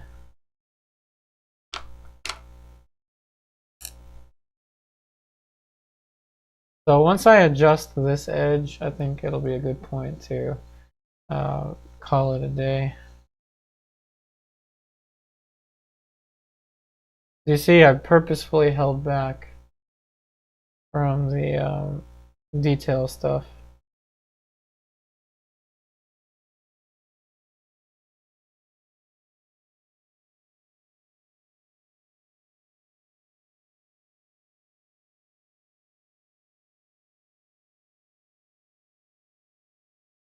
This is a tough area to paint because it glares all the time.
Alright, so that doesn't seem to be a popular question.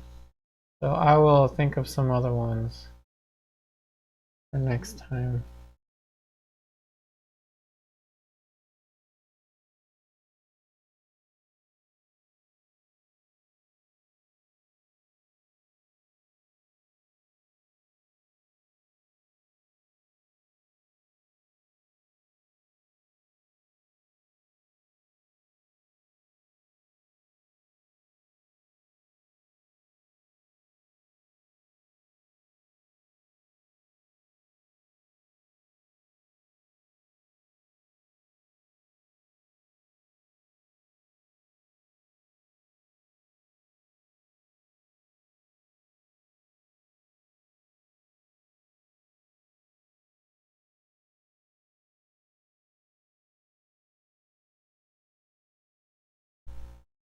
Alright, so that should be good. Oh, good. Okay, I'm glad you're enjoying watching the painting footage. So that should be about almost 2 hours of painting footage. I think that's good. Maybe one last adjustment. Yeah, one last. That needs to be adjusted. So as someone mentioned last time, it's kind of hard to know when to put the brush down. For me, it's more of a, let's just say, a time thing. I try not to work for more than 2 hours straight on something. That's why I like to use to paint bigger paintings that have multiple things in them. So I could work all day on those paintings because there's many still life objects or multiple people and you know, not just focused on one thing. Also, as I mentioned, I purposefully held back on the details, and instead I went for trying to keep the same amount of information but make it more meaningful, more profound, and keeping more information with the hair than I used to. I think is a really good thing.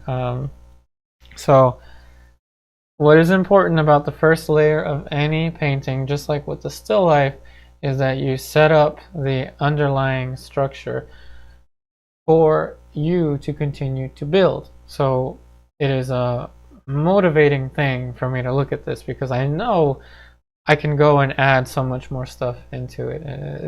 It's fresh. I mean, it's loose. It's got the values. It's got light and dark, and it's set up really well for me to continue to develop it. Like I said, make sure to keep it simple and easy. That is the most important thing. Keep it simple and easy. So I'm going to hang out for just another couple minutes, see if there's any last questions.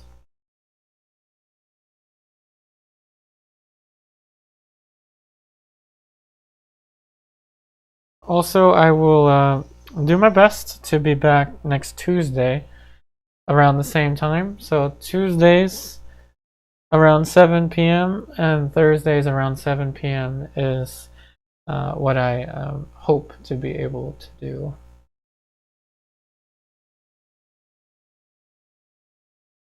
And again, thank you all of you for the super chats. It really, really does make a huge difference for me. Thank you so much for the super chats.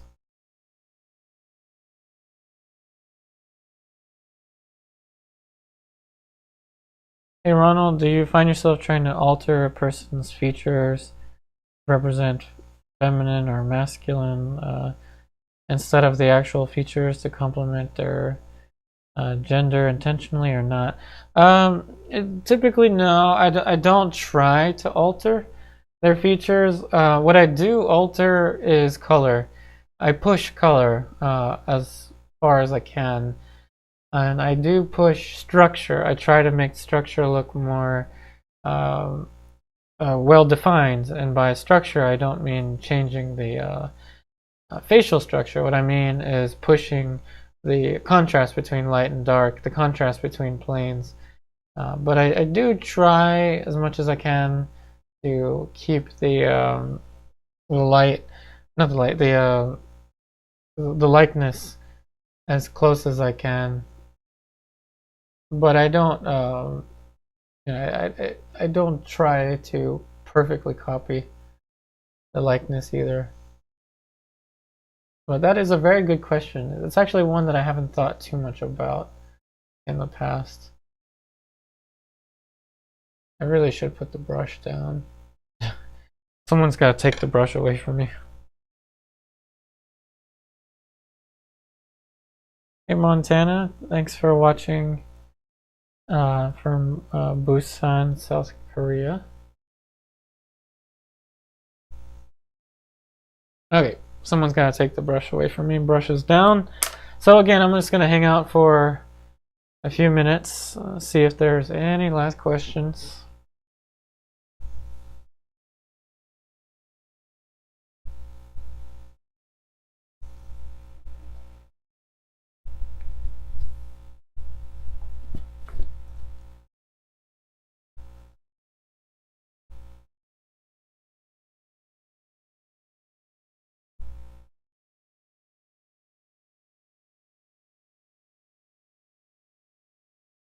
Hey Montana, good question. Who are my favorite portrait artists living today? That is a tough question because a lot of my favorite artists have already passed away recently. Dang. I wish Richard Schmid was still alive. Rest in peace. He was one of my favorite portrait artists. I'd say the first one that comes to mind is Michael Shane Neal. Michael Shane Neal, I think, is one of my favorite portrait artists living today. Then I'd say Carrie Dunn from Studio Incominati. And then I'd say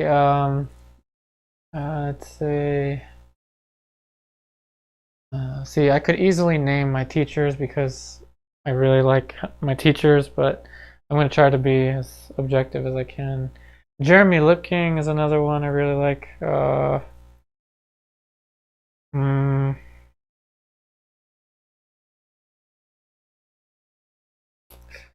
I forgot this one guy's name. Dang it, I can't think of his name. There is... the names are slipping me. Colleen Barry. She's one of my favorite artists alive today. So those are the artists that just come to mind. So another question from Sophia. What's a good exercise for beginners? I never know what to paint. A good exercise for beginners, Sophia, is the self-portraits. I always emphasize the self-portrait. Draw or paint a self-portrait from a mirror. Trust me, it is one of the best exercises you can do, not only as a beginner, but in any skill level. A question from Ronald Miller. Reason you asked, do you notice the subject has very masculine forehead, eyes, eyebrows? Yeah, I see that in the original reference. But no, I didn't think of it. Hey Montana, Andrew Tischer. I haven't really looked at his artworks. I know he's on YouTube. He's a big time YouTube star. I haven't really looked at him, but I can definitely check out his portraits. Another question from Ronald. Awesome. I really love these questions. What inspires you to be devoted to daily painting? Oh, let me tell you. It's been one of my dreams for as long as I can think of.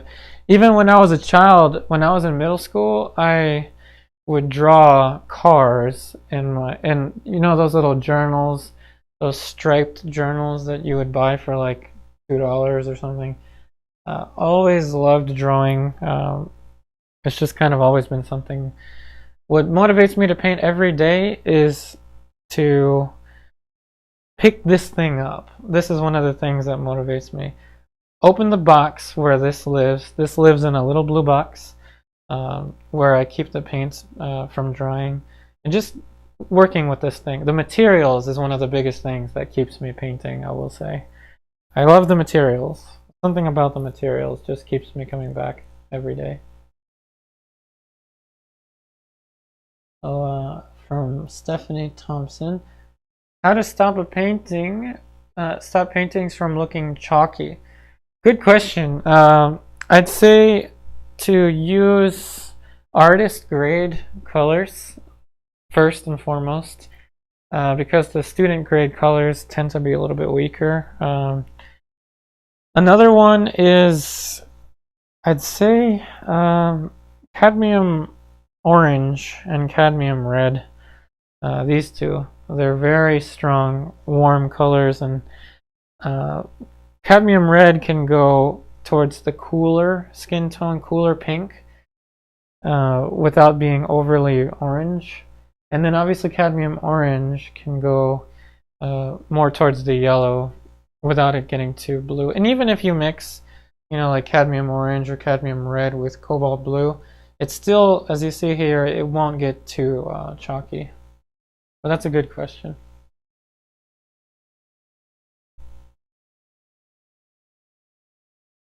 So I'm just going to hang out for another minute, just in case there's any last minute questions. I'm going to show you my box before I leave, where I keep my palette.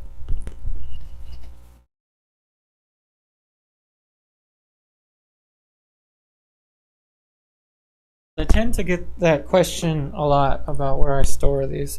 And again, if you have any questions, I'm going to be here for like another minute, so feel free to ask. But this is where I keep my my paint palette. It lives in here overnight. It's just a little box. It's a 16 by 12 by 16 inch wooden, not wooden, 12 by 16 inch plastic box where I put my wooden palette.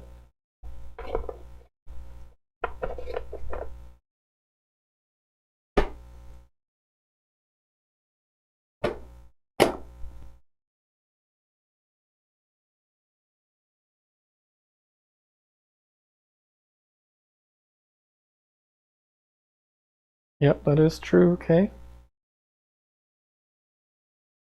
Yep, too much white can make the skin tones look chalky sometimes.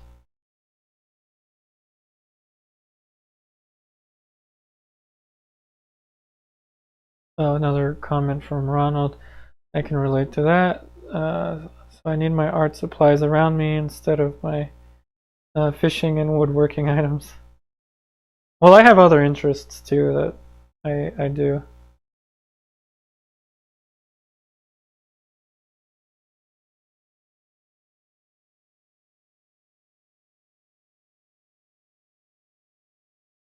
So question from Ojen Sky 1. Do you ever freeze paint if it will be a while between paintings?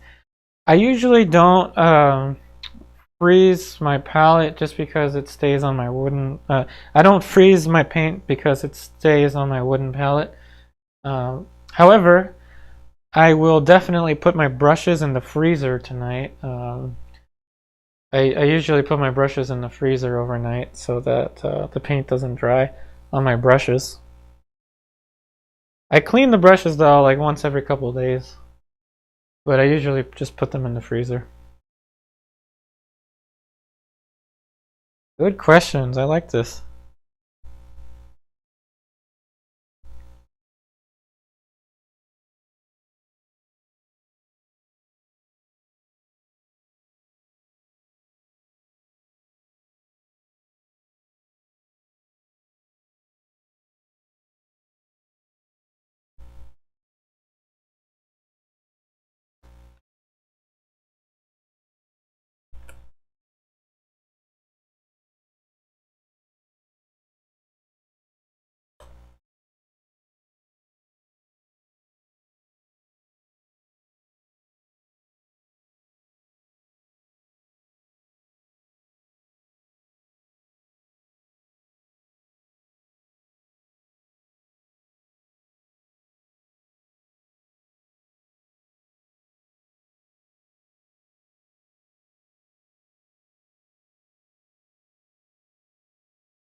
Yep, no problem, Ronald. And again, thank you so much to you as well for your super chat.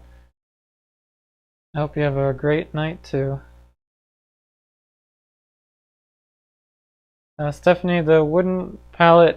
So I bought this wooden palette from the palette maker that has been making these palettes for like 40 years. It's got like 10 layers of polyurethane. I clean it with, what do I clean it with? Safflower oil every night. So it is, it's got kind of like layers of safflower oil.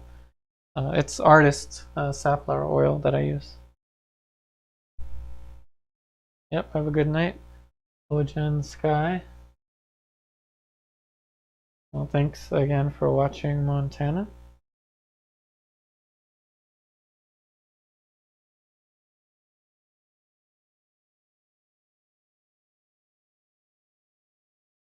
Alrighty, so I guess that should be about it for tonight. So thank you so much for watching. Remember, I will do the best that I can to be here around the same time working on the other painting that we started on Tuesday. So if you want to catch another live stream, definitely subscribe to my YouTube channel, please, and just be there on Tuesday around the same time, 7 o'clock p.m. Eastern Standard Time. So again, I will do the best that I can to stream every Tuesday and Thursday, 7 o'clock p.m.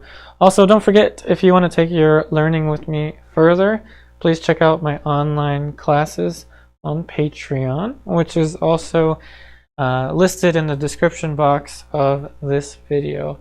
Again, thank you so much, everyone, and I will see you on the next one.